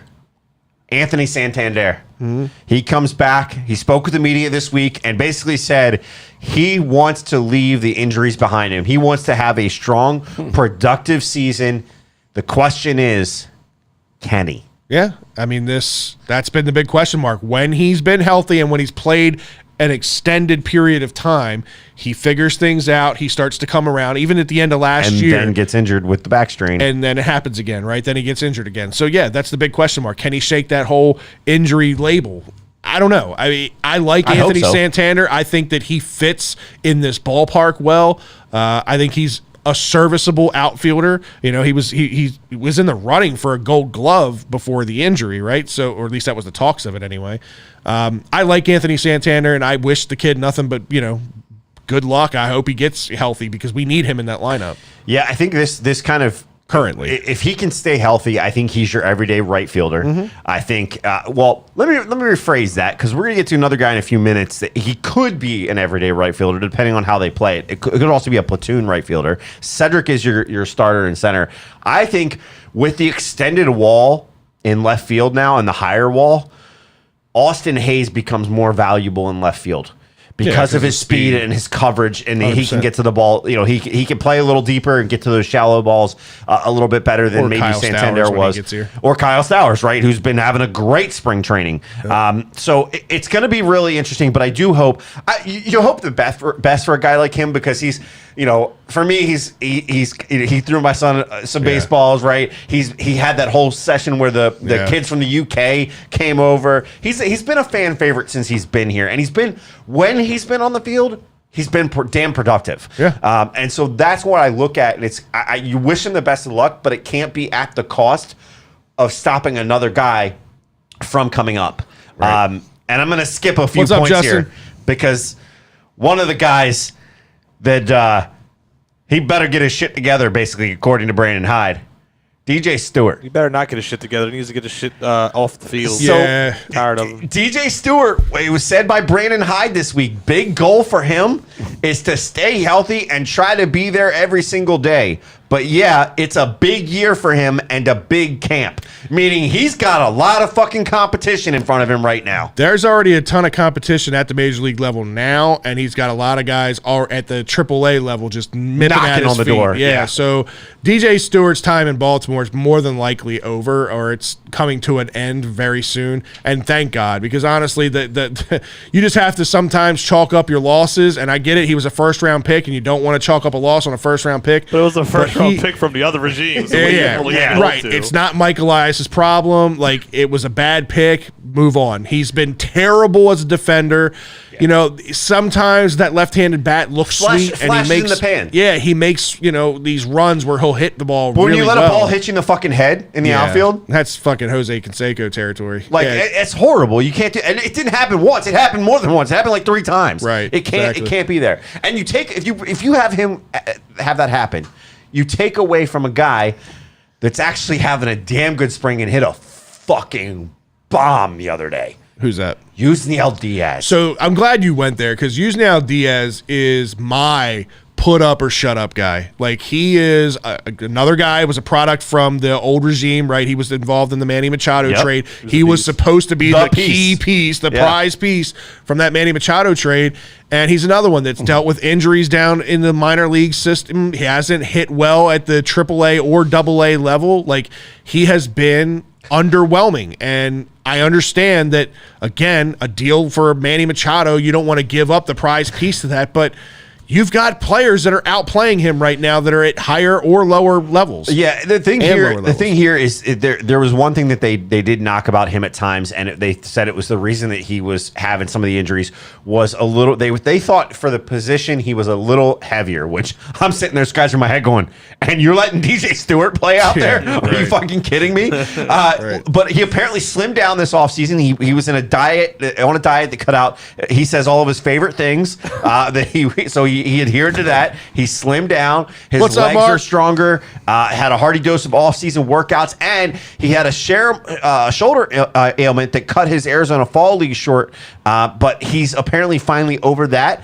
But again, that's that injury concern. So you got to get through these. This guy, at one point, he was the number 12 prospect in all of baseball. I think he is actually in this new one. He's actually since fallen to, I think he's still inside the top 30, but I think he's fallen to like 23 or 24.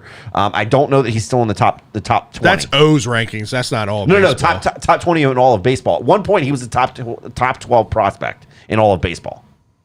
I think he's fallen out of it completely. I don't ever remember him being anywhere near that high. But that's either way. If that's the case, well, he's fallen far from those races. But that's why he was the key cog from the Manny trade. He was like he was their third or fourth rated prospect in their system at the time during that trade. Talking about Diaz was right.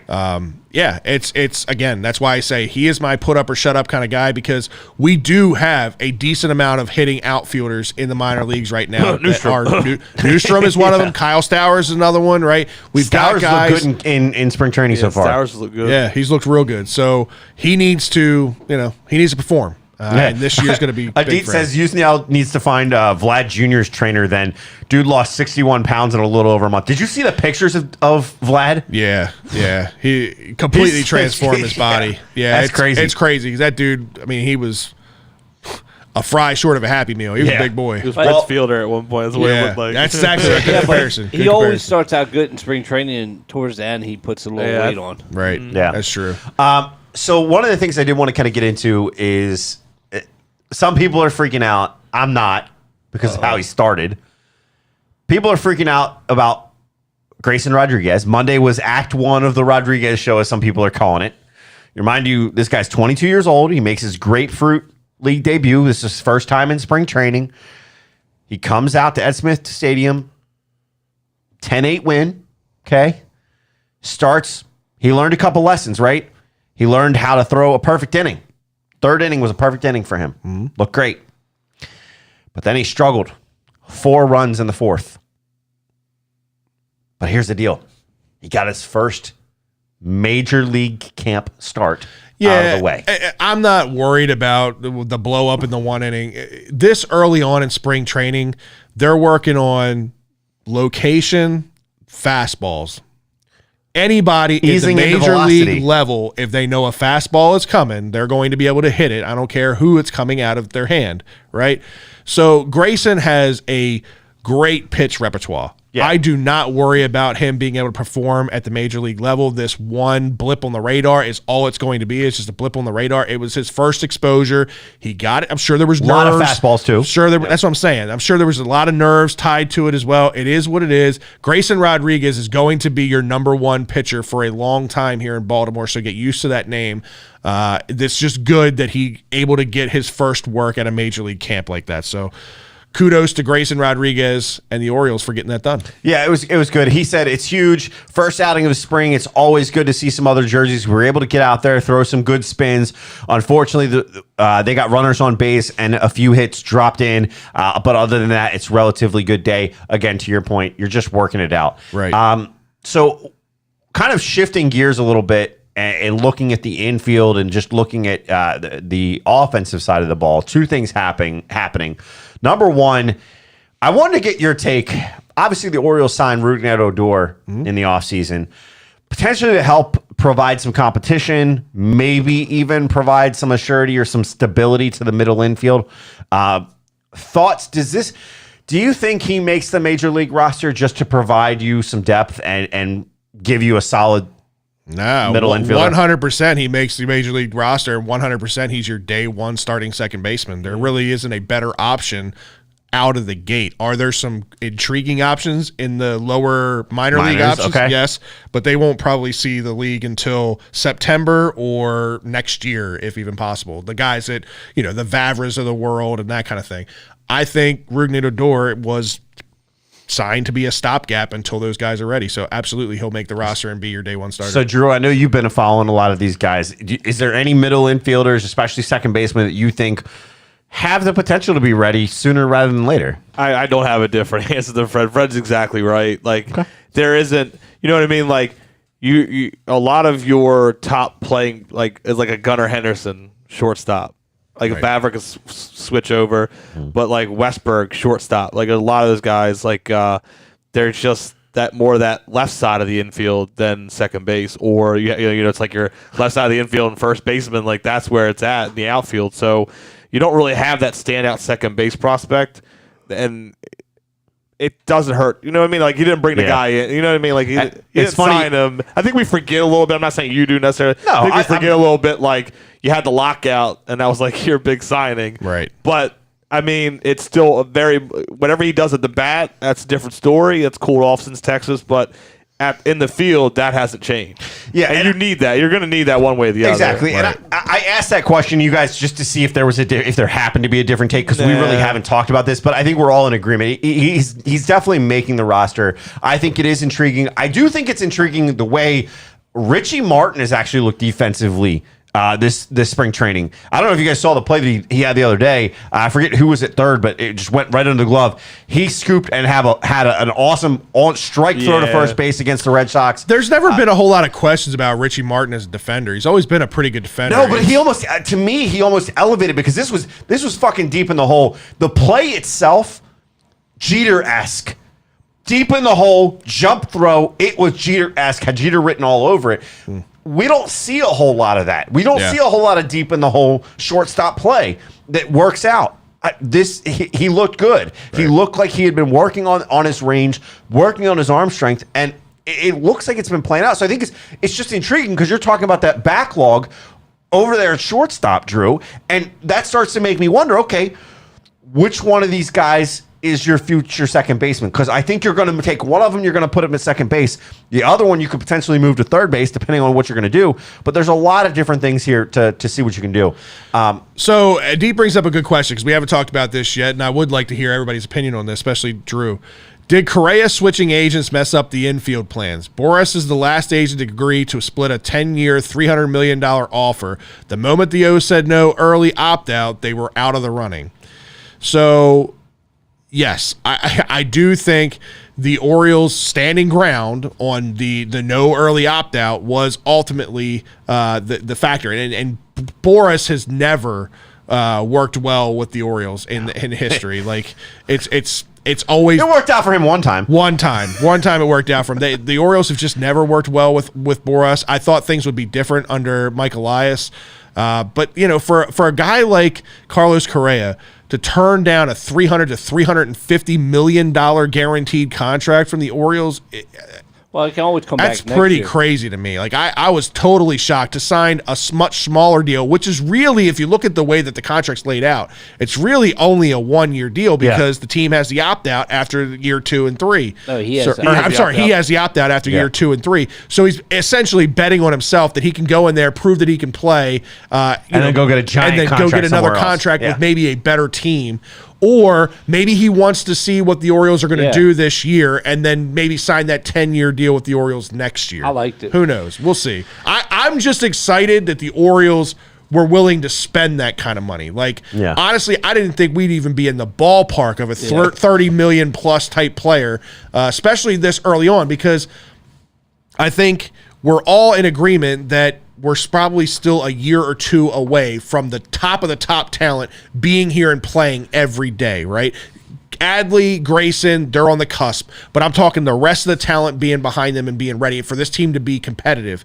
A guy like Carlos Correa doesn't come around so often. This is why, like, when the Orioles were offering this contract, I thought, well, they're doing this a year earlier because there's no guarantee that another player like Carlos Correa's value is going to come around next year. So they're going to pay the extra money to have him early. But Correa spoiled those plans. Yeah, I think it's interesting that they were offering him a 10-year deal. I guess you know they're looking at the COG. I think the history, obviously, with Elias and being in Houston and being the guy that kind of told that organization to bring this guy up and to draft this guy. So I think there's something there, and I think that's why we heard the intrigue maybe from Correa's side and why there was conversation. But at the same time, I do think 10 years was a little aggressive because you don't know when your window is. So you're hoping that you're going to be able to sign him, and I guess you're betting on that it's going to be a long window. Right. But you got to maintain drafting these good guys and keeping these guys coming up, because in order to, what you're going to have to do at some point is you're going to have to take some of these younger guys that you don't have space for on the roster because the team is already young and you've already drafted well and brought them up well. At some point, some of those pieces are going to have to be traded for that one piece away type thing, right? Yeah. The same thing they did in Houston. Going out and getting a Scherzer. First, yeah, you got to get a Verlander. We're nowhere near it. No, but I think the fact that they were willing to do that tells you, like we said before, they're closer than some people think. Some people still think 3-4 years away. Right. Drew, what was your take on the Correa situation? It was a roller coaster, at least. It was. Because you didn't know. You know what I mean? Like 2 weeks ago, we were talking about it because the news had broke before the show. Like during that day before that show, it was kind of like, oh, shit, took you back. And you're like, you wouldn't have expected it all. Then you're like, all right, well, maybe that's just, at least that's a sign that, like, well, that guy could be the cornerstone. Right. That sends him over the hump after this year. You know what I mean? Because no matter what, it's going to come down to how you pitch. Right. We already know that anyway.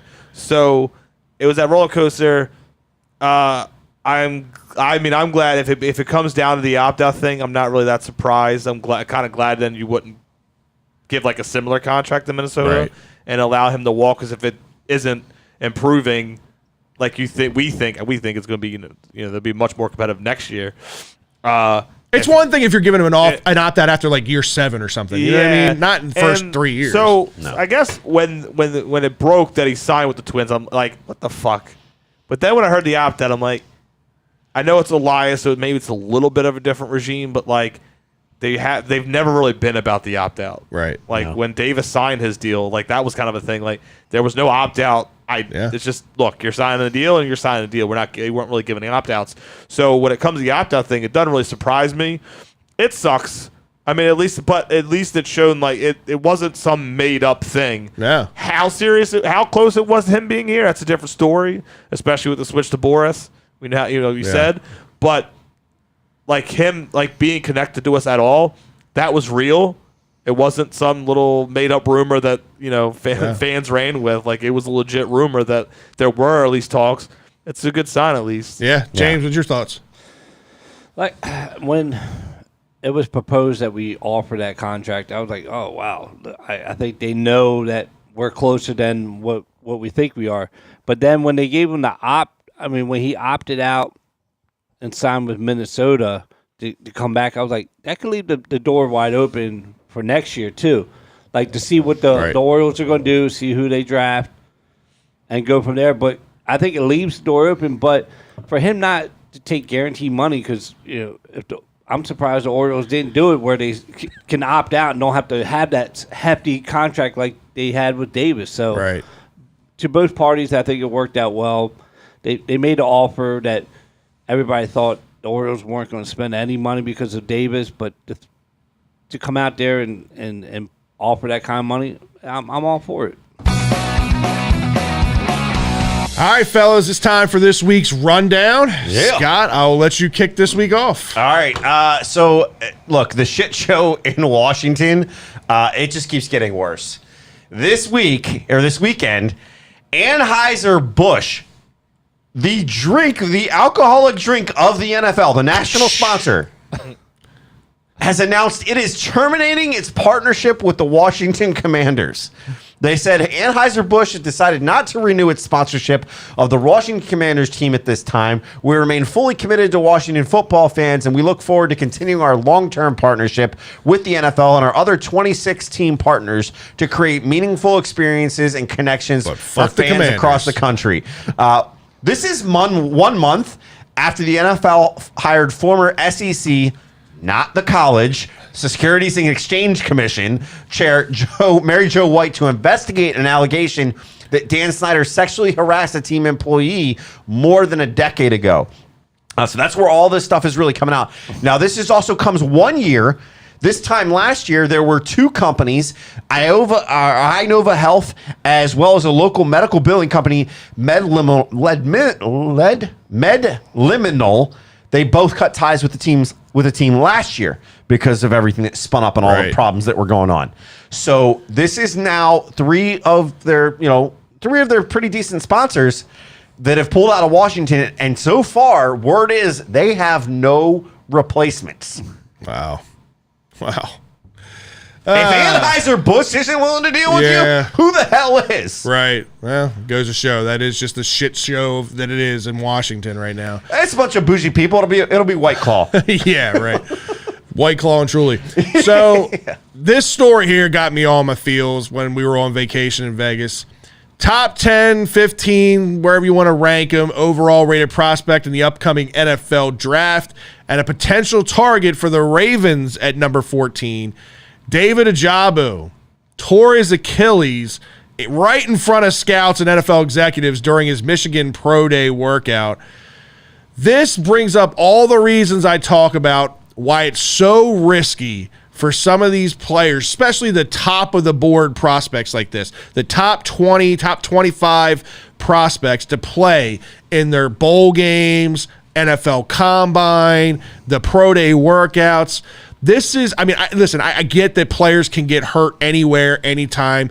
Terrell Suggs got hurt playing basketball. You could get hurt walking out of the fucking shower and slip on your tile, or something stupid can happen. But you sound like you're talking from experience. Hey, you can tear your Achilles running up a rainbow set of stairs. You can do that. Thank God nobody did that. But you have to try and limit the potential risk as much as possible, especially leading up to the draft, right? Because the draft is what's going to get you generational money. I'm talking, again, the top 20 prospects in the draft. It's different for those guys that are fighting to go up a draft board from the 4th round to the 3rd round to the 2nd round. Those guys need to put as much tape out there as possible. Those guys need to put as much statistics up there as possible. So I understand why they do it. But these top 10, top 15 guys, why the fuck do you participate? You're I just don't get it. It blows his Achilles. More than likely is going to drop him significantly, could potentially even drop him out of the 1st round, and somebody's going to end up getting a steal on him in the 2nd round. Hopefully it's the Ravens. I'm just saying it could be anybody. But it sucks because this is a guy that I thought would have been a really good fit for the Ravens if they didn't go offensive line as an opposite rusher of, Odafe Owe, but don't think that's happening. This goes to James' point. You can't get up in your feels because you have to think like an executive. Did you learn nothing from Moneyball? Yeah, did you watch those executives? The minute he fucking went down grabbing his Achilles, they turned their back on him and be like, all right, well, on to the next. See you guys. Yeah, they didn't even give a fuck. They turned their back and said, see you later. What, did you learn nothing from Moneyball? You don't worry. You don't put emotion into the players. James is right. They're like, oh shit, we can still catch the flight. All right, Drew. Going to Sizzler. All right, Drew. I heard Southwest been fucking up. I gotta get out of here. All right, March Madness. It's fucking mad as always. Thanks a lot, Kentucky. Fuck off. Cost me $180. First sports bet I ever made. Kentucky. Fuck Kentucky. Loses to St. Peter's. If you ever heard of them, they're somewhere in Jersey. That doesn't matter. Almost had PTSD. St. Paul's is that lacrosse team that fuck us on the airplane. So we're down to the Sweet 16. It gets back underway on Thursday. On one side, you got Gonzaga versus Arkansas. That's a 1 versus a 4 seed. You got number 3 seed Texas Tech versus Duke. Come on, Texas Tech. Please win, please. Right. Goddamn Michigan State blowing that shit. North Carolina looking strong. The AC taking on the 4 seed UCLA looking good. Purdue, the lone Big Ten team left standing against the aforementioned St. Peter's. That's pretty cool. Yeah. I mean, it sucks that they beat Kentucky. I wish they would have gone against somebody else and beat them. So Michigan's out. Michigan did lose. Michigan's still in. So there's another Big Ten team. Yeah. Well, sadly. Over on the other side, you got Arizona, the number 1 seed, taking on Houston. Really good Houston team as a 5th seed. That's a tough match. It should be a very good game. We're looking forward to that one the most. Michigan's still alive. Somehow their coach is allowed to coach. We won't go into that again. They're taking on a very strong Villanova. I mean, anytime Jay Wright's in the tournament, it seems these last several years, dude, man, he built figures something. it out. They've talked about on Vinny and the show the late morning, Vinny and Haney show. He could be the next Coach K, if he wanted to stick to that team and not go to the NBA. Right. It kind of is that early Coach K look. Took a while to get there. He's got the recruiting. Get a couple he's got titles quick. The basketball knowledge. And he's got it set up. Yeah. The last 4 in, there'll be Kansas taking on Providence. A very good. That should be another really good matchup. And then the one that probably no one wants to watch, but that's still pretty cool. Iowa State's the 11 seed taking on the 10 seed Miami. Larry Nagas does something special every year, so they could be in the fucking Final Four and it wouldn't shock you. Yeah. So that's the Sweet 16. March is March. Give me your championship. Give me your championship projection. I want it right now. Well, mine's gone. All right, give me a new one. Give me a new one. New one out of the 16. I really would like to see Gonzaga finally win a title. Yeah, they almost lost. They're always the other day. They almost lost I was that sitting one. on the edge of my fucking seat. This is their 7th straight Sweet 16. All right. They were in the championship game and they lost to Baylor. Yep. So it's not a bad way to lose. But I'm hoping it's them. My gut would say it's not going to be them. Who's your gut say? My gut is don't say Duke. Sorry. God damn it. Me and him should have. We were talking about it in Vegas. Duke game. Where Ryan damn it. just died. I think it's Duke terrible. It just somehow helped me. It's their little swan song, but Jesus, take the I wheel. think they make it to the Final Four. They've had too many close games. Duke ain't gonna make it. But I'll put $100 on it. I'm still gambling. I'll put $100. I think it's Kansas versus UCLA with Kansas. I tell you what, Arkansas is going to upset Gonzalez, dude. Arkansas is Gonzaga. Arkansas is a good team. They're a good team. They are. They're underdog. We'll get into predictions after the show and James, the after hours. James, what do you got, man? What's your story?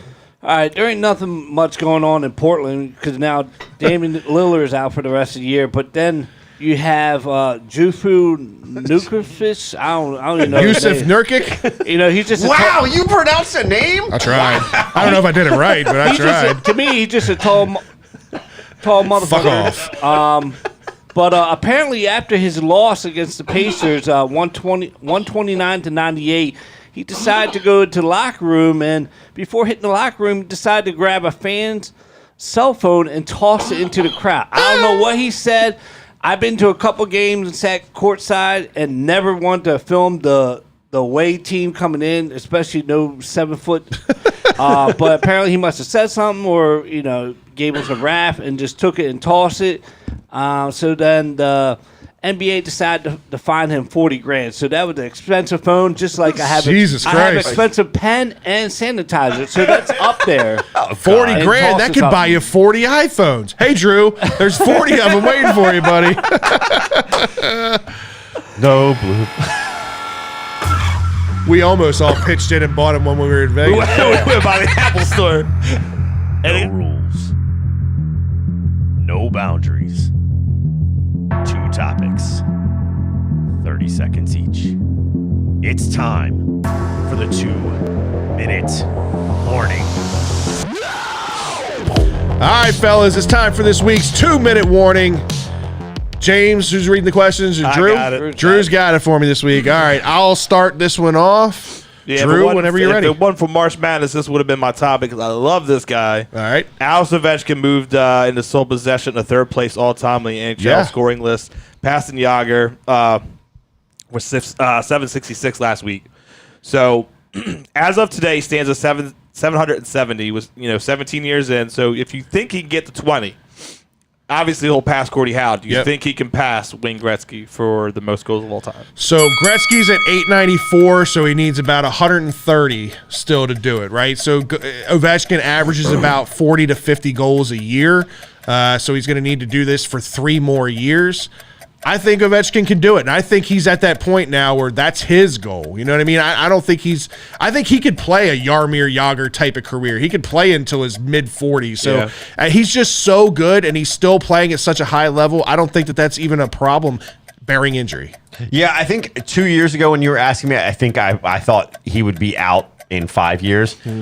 He's playing at an absolute elite level. Yeah. I think you could be looking at the greatest player of all time. Yeah. He could take over that GOAT spot from Wayne Gretzky. It absolutely makes sense to me, and it's absolutely possible. I think he could do it in 3 years. It's the whole Jordan and LeBron debate between the two of them, I think. So with Chael Sonnen picking up 11 battery charges, Jorge Masvidal picking up his own felony battery charge, guys like John Jones doing their thing. Is there any worry about the UFC's reputation? I mean, listen, the UFC is going to pay whoever wants to fight and whoever's going to sell tickets. That's just what they've done, and people still buy them, right? Yeah. UFC, regardless of all the bullshit, is still a super entertaining product. It's way more entertaining than the heavyweight boxing fights, right? So I don't think it's going to hurt the UFC's reputation. It's not a good look, but no, they're still going to make money. Yeah, I think I'm along the same lines. I mean, I think it hurts their reputations with the fair weather fans. The kind might hurt your reputation with certain sponsors, right? The sport itself. If it's going to hurt its own reputation, the sport itself is going to hurt its own reputation. You're kind of on that fence. You're still paying people, and they have the battery charges. Still have these things. You have the shit that Conor McGregor hasn't had necessarily outside of the hand truck into the bus incident. Hasn't had a big incident, but you had John Jones. Now you've got these two guys. It's just those people that are already clamoring and chiming in. They're just chattering more. That's all it is. Right. No, I agree with you. Oh, wrong one. You've been out of the game too long. Listen, that was one button. I made one mistake. That's what happens when you turn 40. That's right. Scott, sign us off. Hey, before you guys go, just for you Terp fans out there that tuned in and we didn't talk Terps, Ryan is not here tonight. He is working. Him and I are going to record the latest Shell and Tell episode Thursday night, so that should be uploaded either Thursday night or Friday morning. We got a lot to talk about. So the Terps ended up signing their new coach for the men's basketball squad. You'll see our opinions. You'll hear our opinions on Thursday. I'm intrigued to get your guys' opinions on this. But yeah, we want to remind all of you guys, check out our website, www.birdlandbs.com. While you're there, get yourself some Birdland BS gear. We're always sporting it. Make sure you learn about each of us. Contact us. Check out the Shell and Tell page. As Fred said, you get the latest episodes all there. You can also check out our bio.link. bio.link /BirdlandBS takes you to everything. Bio was a great movie. It takes you to everything. You can also check us out on bigplay.com and download the Big Play app. Follow us on all of our social media sites. @BirdlandBS is how you find us. I don't know how you're watching us if you haven't found us there, but make sure you like us everywhere. Hit like, hit subscribe, hit all them buttons. Hit all those buttons. Turn your notifications on. Hit the share button too. Look for us as well, especially on Twitter and some of the spaces. We've been jumping in some of those at times. It's definitely me. It's more Not so this me. Guy. But yeah, I try to jump in the spaces every once in a while, so make sure you chime in. We'll probably host one here soon. And also check us out on Instagram. The audio version of the show can always be heard on all of your podcast platforms, Spotify, Google Podcasts, Apple Podcasts, wherever you're at. Make sure you like us. Make sure you follow there. Make sure you drop us a review as well. As always, we thank you guys for tuning in and watching the Birdland BS show. Stay tuned for the after hours, where we're going to hear some stories out of this guy from Vegas. For Fred, Drew, James, Ryan, who's working tonight, and Joe, who filled in last week and did a damn good job. Hey, thanks, Joe. Appreciate you, Joe. We'll see you guys next week. See you.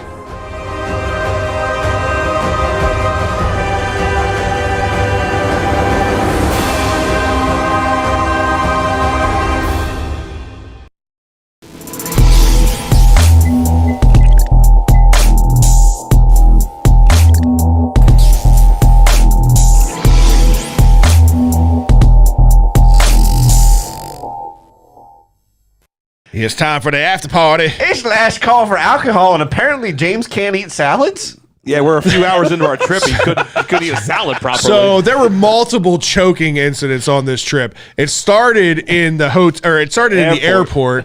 Are any of these X-rated choking incidents? No. Started in the airport. I was eating I don't even know what I was eating. Chicken and waffles is what I was eating. And I almost choked on my fucking chicken. Luckily, there was some nurses. Eating that. Then James, later on in the week, eating fucking salad, almost choked on his fucking salad. There was somebody down else. the wrong pipe. Yeah, they were like, "Oh, you're choking." You almost died. Yeah. It was pretty close.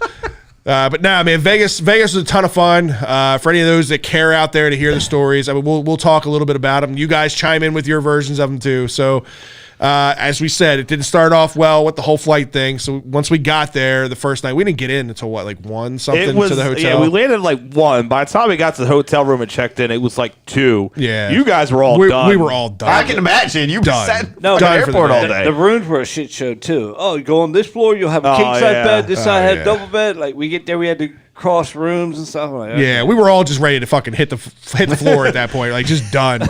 But we did. We went to bed. We recharged. Had a great day the next day. We all went to Top Golf, which was a lot of fun. Actually, Drew's wife and I had a date.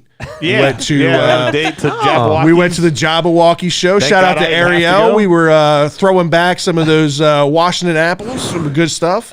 I hate you. I don't even hate the date. I hate the Washington apple. I had never heard it. Good. I had never heard of it before. And she's like, "Oh, You never had a what? How old are you? Never had one. Like never heard of it. Nothing. I never had one either. And she's telling me what's in it. And I'm like, she'll fucking drink. It's so bad. I don't understand it. Yeah, do it up. I'll take one. Whatever. We're gonna watch the Jabberwockies together. Let's have a good time.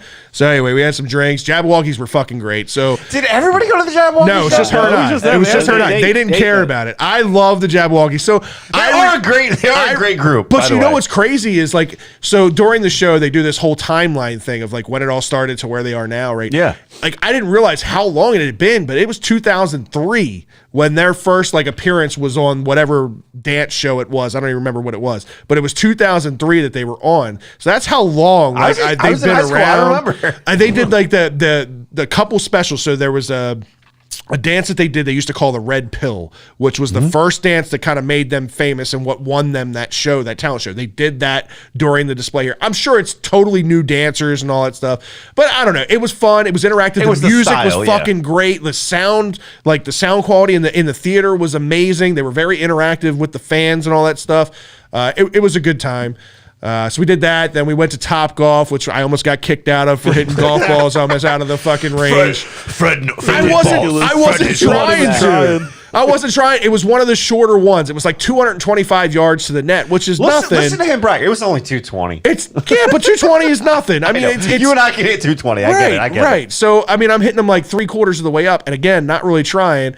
And the guy comes over to me. He's like, "Yeah, you're gonna have to keep those in the arena. You're not allowed to use your driver. You need to use the 6-iron. Too many people out there walking around. Somebody gets hit in the head with a golf ball. There's a lawsuit. It gets messy. He's like, keep them in the range. This is at the end of the night, though. Yeah. So we had a good time. It was fun. Bring up the next story. Give me something else. I don't want to be the only one. Let me ask this. Yeah. What the fuck is Yahtzee? Because it ended up as our title, and I got no clue. And it's apparently joke. So you've heard enough about the Sunday debacle. So we went to this place right by the hotel. It was like a bar grill. We had a brunch. So I think we were just, you're sitting there chit-chatting about the day, what we're going to do, the shit that just happened. And Fred was just like, can we just stop talking about it? Like it became like the silence game type of thing. Like we got to stop talking about this. All right, well, you want to get it out. Let's just $5 bet. If you say plane, Southwest, or flight, if someone catches you, I gotta yell Yahtzee. You gotta yell Yahtzee. It started off as Bazinga. Ryan was trying to make it Bazinga. Yeah, I was like, I can't think of that word. Nobody can say that. Nobody can say that with the Yahtzee thing. I think Brittany cleaned house on most of it. Brittany was fucking me. Yeah, Brittany. But it was literally like you were like trying not to like. We were walking to Top Golf. I don't remember if you know the story, but we were walking to Top Golf, and it was a Southwest plane flying, taking off because you're right by the airport. Yeah. Ryan go, hey James, What's that Southwest thing there? Oh, Yahtzee, you dumbass. How you going to set yourself up? And it must have happened like 100 times. Yeah, me and Brittany were pretty good on getting the Yahtzee. Yeah. It died off. I mean, it slowly died off, but we would just say it. You didn't necessarily get it for every time, but it was just an added layer of fun to the thing. Because we would do bets. Right. Go on any of our pages, and you'll see the video tagged of us running upstairs. That was a $5 bet. I wish I would have gotten in on that. I'll say this about Drew, right? So to that point, right, we're just walking down the strip there, get past the Caesars, I think, and we come up to this random set of stairs. It's for some building. I don't even know what it was. Like a shopping area. It was like a convention center almost. No, it was a shopping area. It was a shopping area. But it was, like he said, it was rainbow steps, right? And all it took was one person to say, let's fucking race. I don't even remember who it was. It was Kelly and okay. James. I said, let's make a bet. Let's see who can go up there the first. Right. Because I was betting all kinds of things. Yeah. Mind you, we are all pretty fucking 3 sheets to the wind no at this one's point. not buzzed. Yeah, we were all feeling pretty good. I was going to partake, but then they had 4 of them run up there, and I'm like, all right, I'm going to video this because you know something stupid's going to happen, right? And James is running up there. He's got this fucking like pitcher of something in his hand from a margarita from Margaritaville in his hand. Drew's shoes flying off, and James throws the fucking pitcher and explodes into a million pieces. Ryan starts laughing hysterically and can't control himself to the point he can barely breathe. He's going up the stairs. Drew dominates this thing with one fucking shoe and wins the race. And I had Drew on the bottom of the list. The entire time they're lining up in the race, I had Kaylee pegged to beat Drew. Not to speak bad, I just did. I had her pegged to beat you. Okay, I'm sneaky and athletic. fucking Drew ran like a fucking cheetah. Like up those stairs. I set up and I'm just like, I'm not gonna fucking run up these stairs. These people are gonna. To your point, these people are gonna get so far ahead of me. I'm not fucking gonna kill myself. I'm gonna get throwing up because I'm goddamn half buzzed and trying to run up these stairs. Made it up there, but boy, oh. Done. You all were hurting. It was afterwards. hurting. Luckily, there's an elevator. He took the elevator down. We definitely was not walking down them stairs. Right. It was fun. It was just an extra fun thing. One of those things that happens on a trip when you go with a group of people that you'll never forget. And then fucking Papa Giorgio over here, James, right? So the one night, give me that shirt he wore on Wednesday night. Yeah, y'all. There's picture evidence of that on Facebook for those who want to see it. So. The one night, the girls were talking about wanting to go out to a club and wanting to shake their ass and all that stuff, right? So on my birthday, sure looked Miami Vice-ish, by the way. On my birthday, which is Wednesday, we ended up going to the Stratosphere, which is the top of the world restaurant. Do it. If you ever go there, it's if expensive, you ever go, but it fucking do it. 100% worth the money. The food is great. The views are even better. You can bring a dog. Oh my that's God! Right. I forgot about that. I forgot about that. These people behind us had this fucking massive pit bull. Like, I mean, its head was like 4 times my size. With a big ass like metal gold collar and chain. everything. He had a gold chain that probably had more money than what I had in my pocket when I brought it. It looked like a cartoon insane. dog, like something out of a fucking movie you would never see. But anyway, so we go to Stratosphere, and we had booked this after party show. Bruno Mars. There was a Bruno Mars concert that was going on, and it was an after party for the Bruno Mars. Silk Sonic. They had this deal. I talked to the guy that worked the front desk. They had this deal where you get a VIP booth. You reserve it. You get a VIP booth, $450. You get bottle service. They bring you 1 bottle of either Tito's or tequila, whatever you want to start. $450 split among 7 people ends up being $60, $70, right? It's not bad. It's not bad at all. And it's VIP, right? So we get this booth, and we get there, and we're early, right? You know, my birthday and all that stuff. They come out with the whole thing. James is fucking posted up like Jack from fucking Titanic on the top of the thing, just dancing along the entire night long, having a fucking good time. And yeah, I mean, it was a blast until it wasn't for me. I got to a point where like I sat down. I think I was talking to Drew. And like the world started spinning. I got in my head and shit. I told Ryan, I was like, gotta go. And I just fucking jetted out of the place. Like it was probably like 2 o'clock in the morning, almost 2 o'clock in the morning at this point. And I left. But before that though, we drank probably 2 bottles of Tito's while we were there. Damn. Which I probably drank a half a bottle by myself. I drank quite a bit. I danced all night. He did. I made sure my shirt was soaked when I left there, dude. That shirt was so I have fantastic. to ask, was James doing this? Nah. No. He was literally just posted up on top of the fucking, the little pole there. Like I said, Titanic style on the front of the fucking ship. Just girls coming up to, I suck your dick. I want to do this, do that. It was a good time. Yeah, there was just joking, Kelly. None of that ever happened. There was a swingers couple there that Apparently, all the girls and James could have had their way if they would have been into that thing. But nah, we kept them out. And kept them out. The vagina was hanging out the whole time. Oh man, ridiculous. Yeah, roast beef just hanging out. It was definitely. I'll definitely say like, if you're on the fence, because I've always been on the fence. I never cared about Vegas up until right when we were going to do our trip last before the pandemic broke it up. If you're ever on the fence about going to Vegas, you really don't need to go there long. Go for a few days. No, you don't. Do what we did, because I mean, if A you long go weekend is all you need. Yeah, I mean, you go earlier in the week, you pay less than, especially the higher times around holidays or like a March Madness or something like that. You don't have to pay as much. I mean, they get you. You also don't have to worry about Sausage Fest. You don't have to worry about Sausage Fest on the Circa Stadium. But if you're ever on the fence, especially for your first, you only really need like 2 or 3 days. Right. I mean, I guess basically we did 4, but if you're ever on the fence about just do it. You 100%. don't have to gamble a lot. I mean, sit at the video And that's- poker. So like, to that point, there's a right? lot, especially during those early in the weeks. There's a lot of $10, $15 You'd minimum be tables. entertained To that just by point. the people in there. Yeah. Absolutely, the people watching. If you're a people watcher, was fucking amazing. Walking It's the great. strip is just one thing. If you, don't Right. want, if you don't want to be circumcised, go there. Oh, God, I forgot about that God. shit. Lord.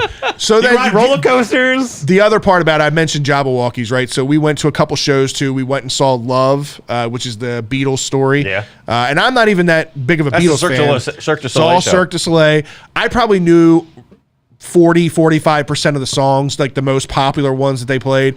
The rest of them, though, it's so entertaining. It's almost like sensory overload. So I was telling James, it's like there's so much going on in the stage at one time that your brain doesn't know what to focus on because you're like, I don't want to miss something Scott, cool. I seen it a couple times, like Ryan. I mean, I was like, Fred, be prepared right here. Yeah, right. He kept trying to get my attention, like, watch this part, watch that guy, watch this guy. Because if you don't, like, your brain is just like, I don't know what you're like, looking here, looking there. If somebody had ADHD, this guy you'd gonna be go all first or is he fucking a gonna go mess. first? Yeah. You would be a mess in there with that.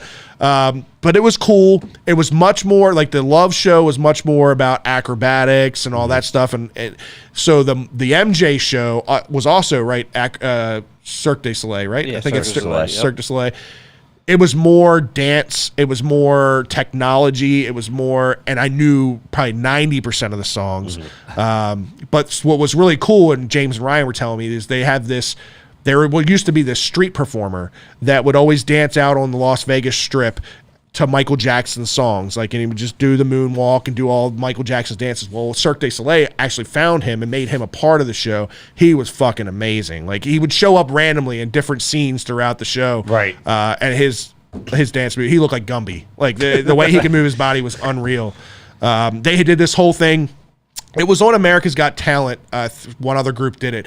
They turn all the lights off, right? And they bring out all the dancers on the stage. With the lights on them? With the lights Yeah. on them Yeah. and stuff. And they do all these. It was really, really cool to see in person. I've seen it on TV 100 times, but to see it in person was I've really, seen one really show neat. like that. They are pretty cool to So see. to the point is, if you're thinking about going to Vegas, you've ever thought about going to Vegas, and you're like, God, I don't want to lose a whole bunch of money. There's so many things. Yeah, you got to invite James because he is the fucking life of the party. 1, 2. There's just so many things you can do there outside of just spending a ton of fucking money just for the entertainment value.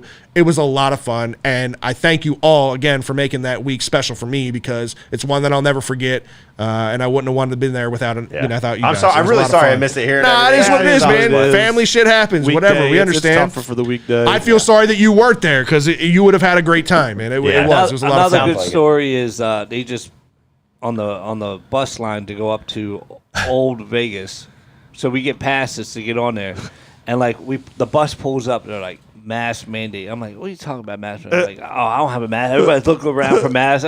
I had walked out of line because we're like, we're not gonna get on here because we don't have a mask. They're gonna kick us off. So they let the elderly, handicapped people. They got to take their half an hour to get on the freaking bus, and people just standing there. They want to get on the bus.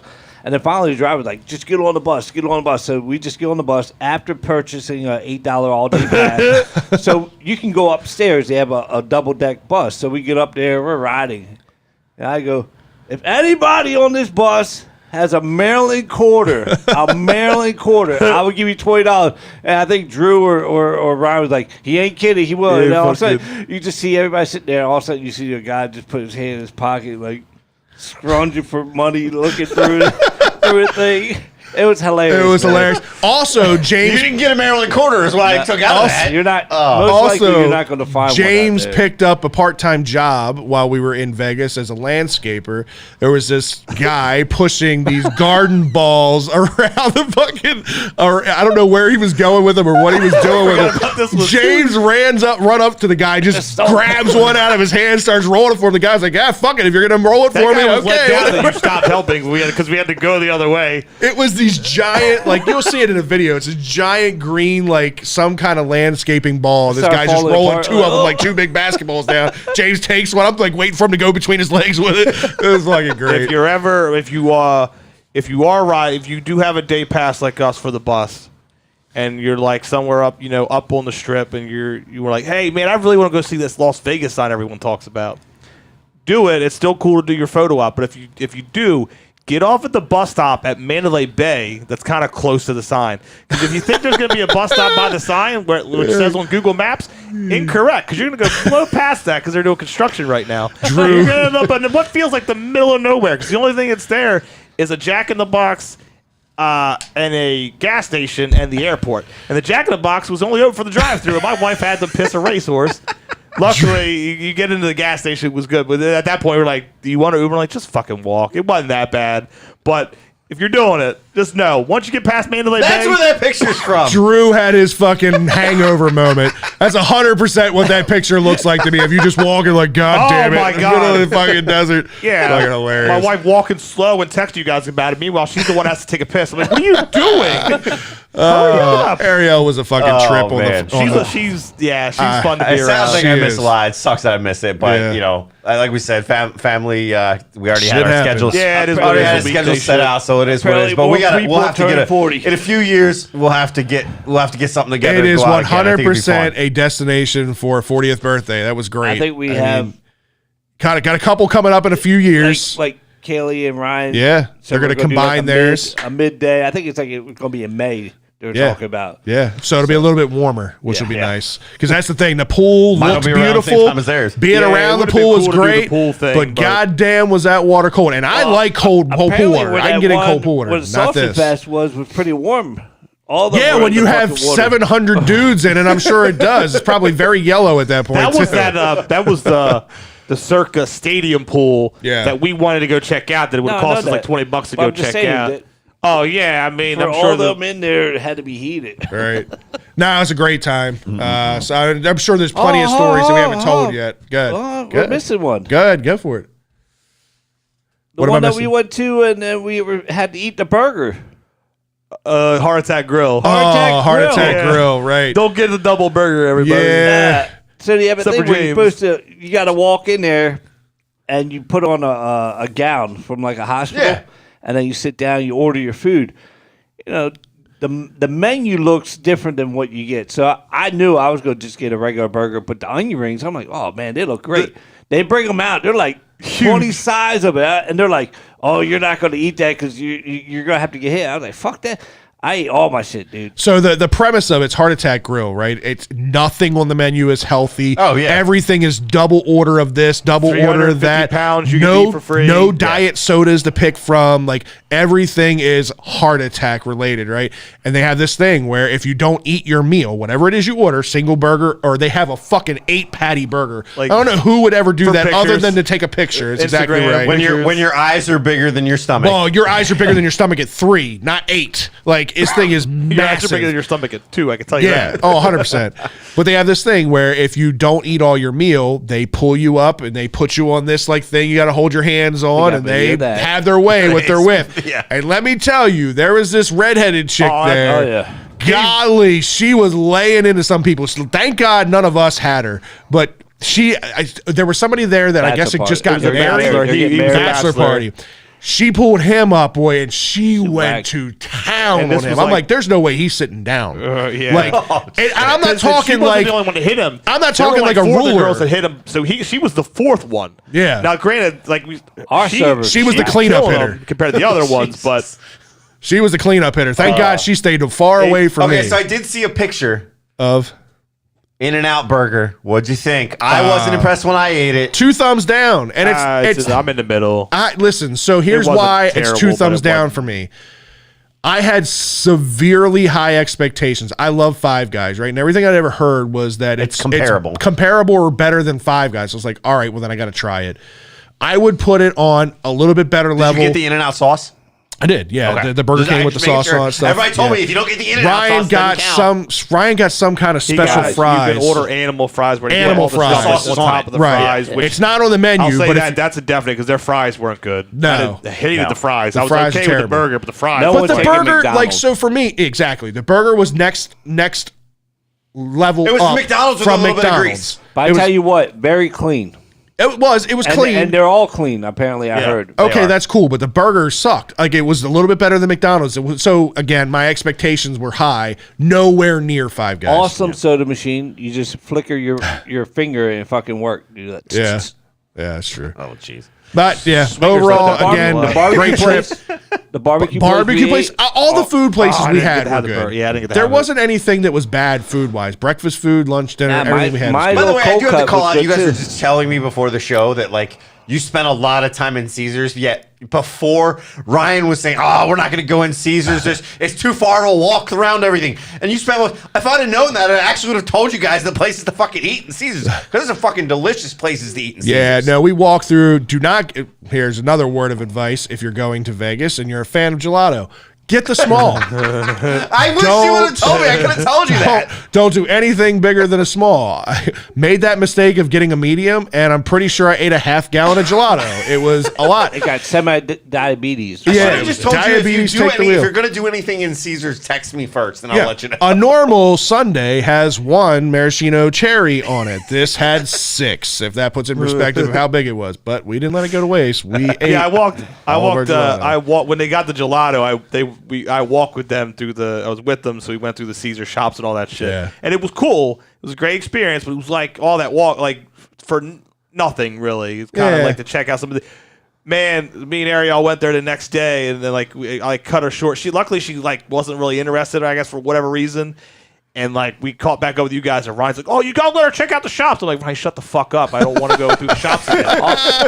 Hey, Fred's got to tell this story. But Fred, why don't you tell him about when we went to Venetian about my game of war? Oh, Jesus Christ. That was the best. Do I need to say it? I mean, James stopped to play war at wish a we poker would've table. seen that guy I had stuff no all in his idea face. that was even a thing. There are tables for fucking everything in There's Vegas. a lot of questionable decisions James made when it came to gambling. Let's start. Wait, hold on a second. Did you walk away with more money than you came? No, absolutely Okay, not. all right. He did not. Then it was questionable decisions. I asked him and Ryan that question. I Definitely spent not. a lot of money on food though. I ain't Okay, gonna lie. so did you were you up or down from what you spent on gambling specifically? I was up because I brought money home. I wasn't expecting to bring the money home. I brought money home. That's That's a positive way to look at it. That's a positive way That's to a look at it. positive, but I was there to have a good time with Fred. And he did. I hope we did. He did. But, but we're in it's- the Venetian, and you wouldn't think they had war there. And then they had the guy from Vegas Vacation changing 100. Yeah, and he went through And that. apparently, they know he's smiling under a mask. Oh, this you guy, could dude. tell he was Between smiling. Ryan and 100% Fred, he they was. knew this guy was smiling. He was fucking He was smiling. smiling the entire See it in time. the eyes. And he took his $100 like that. But it started before that. It actually started at our hotel. That's because the girls don't want to wake up earlier, so you start playing while the girls are getting ready. Ryan and I sat down at roulette. Roulette. At roulette. That's what I kept calling it the entire roulette. Sat down at the roulette table. Did you learn your lesson from the last time you went with roulette? I was doing really well. I was Okay, doing good. well. You walked away then? Betting smart. I started to. Fuck. Then, no, I did good. I did didn't good. learn. No, he trust me. didn't learn. I did well. Okay. The James comes over and he starts, with these little bets that we're playing a little bit here and there. Well, then I see him go. I'm in a zone because I'm focusing on certain numbers. I'm doing good. Focusing the I'm patterns, up. yeah. I see him, but I'm not really paying attention. Next thing I know, he's changing 400 right at one time. 2 minutes go by and I look over to James and he's standing there with no chips in his hand. I was like, wait, the fuck happened with those $400 you just changed? He's like, I just bet it all in one hand. I'm like, what? You bet it all in one hand, right? So Long story short, he ended up spending a good chunk of change at that fucking table. And so he starts talking to the pit boss, this lady pit boss in there. She's dancing, having a good time, right? Jay's like, yeah, free meal. We're going to get a free meal, Cop. I want my steak. You better be making me my steak, doing all this stuff, right? And she's like, hold on, I got one even better for you. She walks away for a second, comes back. She's like, I got you this. Gives him a fucking bottle of hand sanitizer. So he got a $900 bottle of sanitizer off of like 15 minutes of fucking gambling. We saw her every day. So that was like the joke of the entire trip is that this most expensive fucking hand sanitizer. It's not going to be used. No, you got to get it framed. You got to get it framed. Put it in a shadow box. The most expensive hand sanitizer ever. That's funny. I mean, that was just James's theme the entire time. He was definitely the comic relief. You being fun going out with. Oh, he was. You were a ton of fun. You were fun the night that we went out for Brian's birthday the week prior. Yeah, we had a lot of fun. But sitting there playing the games wasn't any gambling games. But James that was a good fun. time. James was a lot of fun, man. So, but everybody, again, y'all made it special for me. It was definitely a fun time. We loved it. Yeah. We all did. Awesome. Well, I'm glad you guys had a good time. Again, sorry I couldn't make it, but I'm glad you had a great birthday, enjoying it, coming back, getting changes in your life too, crazy stuff. Guys But might have married their lives sometime soon. The DVD is available for purchase. no. If you buy one Girls Gone Wild, you get a free Vegas Strip video. By the way, we can't go to live because you have a tendency to throw up when we go to live. No, that was Ryan's driving. I don't want to. And I won't be drinking when we go there, and I want to have this goddamn Bobby's Burger to see if I love it as much. To your credit, riding in the back of that van is like riding on a fucking roller coaster. It really was, because we were drinking it. beers, and then after that, it was fine. But yeah, that car ride, boy. Hey, but I do know when it's time for me to go, let me out of this car because I'm going to go. But where we got to go is if we got to go to MGM. But don't let Ryan drive either, because you're gonna just make circles around fucking MGM when you go. Because he did that when we went. Oh, that's right. I forgot about that. That was the night that we went. And you were up. You were up a decent amount, and then you just started betting big. Vegas. I left there with more money than I came. That made me more comfortable. When you leave Vegas with more money than you went with, that's a plus. It made me far more comfortable with gambling. Because like I think whenever we would, I've been to Maryland Live a handful of times. Not super drunk or throwing up or eating Bobby's Burgers, but I always felt kind of intimidated. Yeah. But also, it's like when you're in Vegas, you got so much to choose from. You can find those cheaper tables, or you can play the video roulette, which like that kind of thing helps you adjust more. So, like, it definitely put me more. There's literally something for everybody. Absolutely, and that's how it was. Yeah. Ryan and I kind of had our moment. Like we had I'm a blackjack and roulette guy. Anytime I go to a casino, that's usually what I play. Yeah. But we saw this, me being a tech nerd, we saw this huge craps board that was all digital, was all electronics.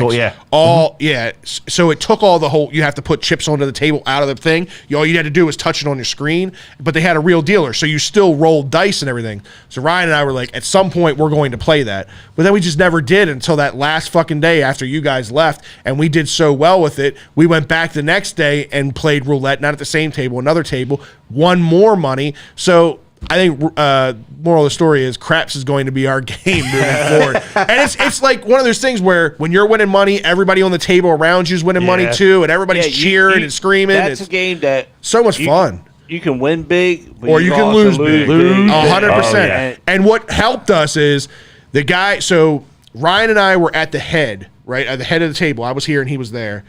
3 people over from me had a 30 roll consecutive without hitting 7, so everybody's getting paid. His brother, the next guy, had like 24 without getting hit in a 7. The guy that was right next to me had 24 without getting hit. I rolled 23 without getting hit. Ryan rolled like 16 without getting hit. So during that one stretch there, we all made a fuck ton of money, and then I was like, all right. Well, I didn't say peace out right away. We went around maybe one more half a turn. We lost a little bit of that money that we won, and then we left, and that was at like fucking 5 o'clock in the morning. Did you guys go into the link at all? Yeah, we walked into the link. We bet a little bit there. That's where I won my most money. Ryan, I think, lost a decent amount of money on fucking, what do you call them? Slots in that one. I'm pretty sure. Don't play slots in Vegas. It's one of those things where if you see one that calls out to you, he'll stop and be like, "Oh, there's Plinko." Yeah. Like we did that with Plinko. I think he won a little bit of money. I won my most money. My most money there when we were out there. I won $400 on one payout because I bet on 00 and won and hit it. That was my thing. I hit it, and it was on one of the virtual ones, and I hit it, and I was like, out. Get out while you can. There's so many kinds of roulette now. Now they have like the 3 zeros. That's what I was winning money on. Or they say it's like the house, like they'll have like their logo there. But the thing is, it pays out a lot because there's 11 to 1. 11 to 1. But the regular roulette table has 0 and 00 across from each other. These are this all together. one has all three of them right next to each other. So I noticed a pattern with it. Yeah. I noticed a pattern with it. Are going to hit that pretty high. I told them, I said, it's every 5 or 6 rolls, one of those triples is hitting. That's so you put like a small amount on those. That's what and I did. Then bet on your other ones. That's what I did. That's what I told you before. I put a 5 or 10 down on any of those 3 to hit, and it pays out 11 to 1. And I hit that a few times. My rule, and this is just me. My rule when I'm playing roulette is I'll bet a higher amount on either odd, even, black, red, or thirds. Yeah. I'll bet a higher amount on those. Then I'll bet a lower amount on the higher payout ones, the single numbers, the zeros, the double zeros. As long as you cover your bet every 2 spins, you walk out of there at least even. Right. But you got to play to cover your bet. Red 27 was where it was at. Everybody that puts their money on one number or one this or one that, when you do it, you get lucky. But those are so few and far between. That's why you see those videos of people getting crazy excited and you're winning a crazy amount of money. And yeah, you are. But how much did you spend to get there? But you spent a ton to get there. That's a game that you can, if you want, you can stay there for like 5-6 hours. 100%. The same amount, $100, and be fine. Been there. Because now they got ones now. They break it down to 4. So you have your first 12, your second 12, and third 12, but then they break into 4 on the other side. Well, digital one, right? But thing. So it covers less. I mean, you get a little bit more, but you get more because you don't have as many numbers. Greater chance, or small, like double the chance. It's a greater payout because you have 1 out of 4 chances versus 1 out of 3 chances. Then they have this one where they'll give you the lucky number. So if you put it on that and it hits, it's even more. Like it's absurd what they have done to roll. Yeah. Let's get out of here. I know everybody doesn't care about us talking about this anymore. So appreciate you guys tuning in. Yeah. People still watching. At one point, I forgot the fucking cameras were even on. The gambling podcast we'll see you guys coming out next week. Yeah, we'll see you with a whole new whole new layout for this show next week. So you're gonna pay for all of our redo? Yeah. Tuesday night, 7:30. We'll see you guys. See you guys.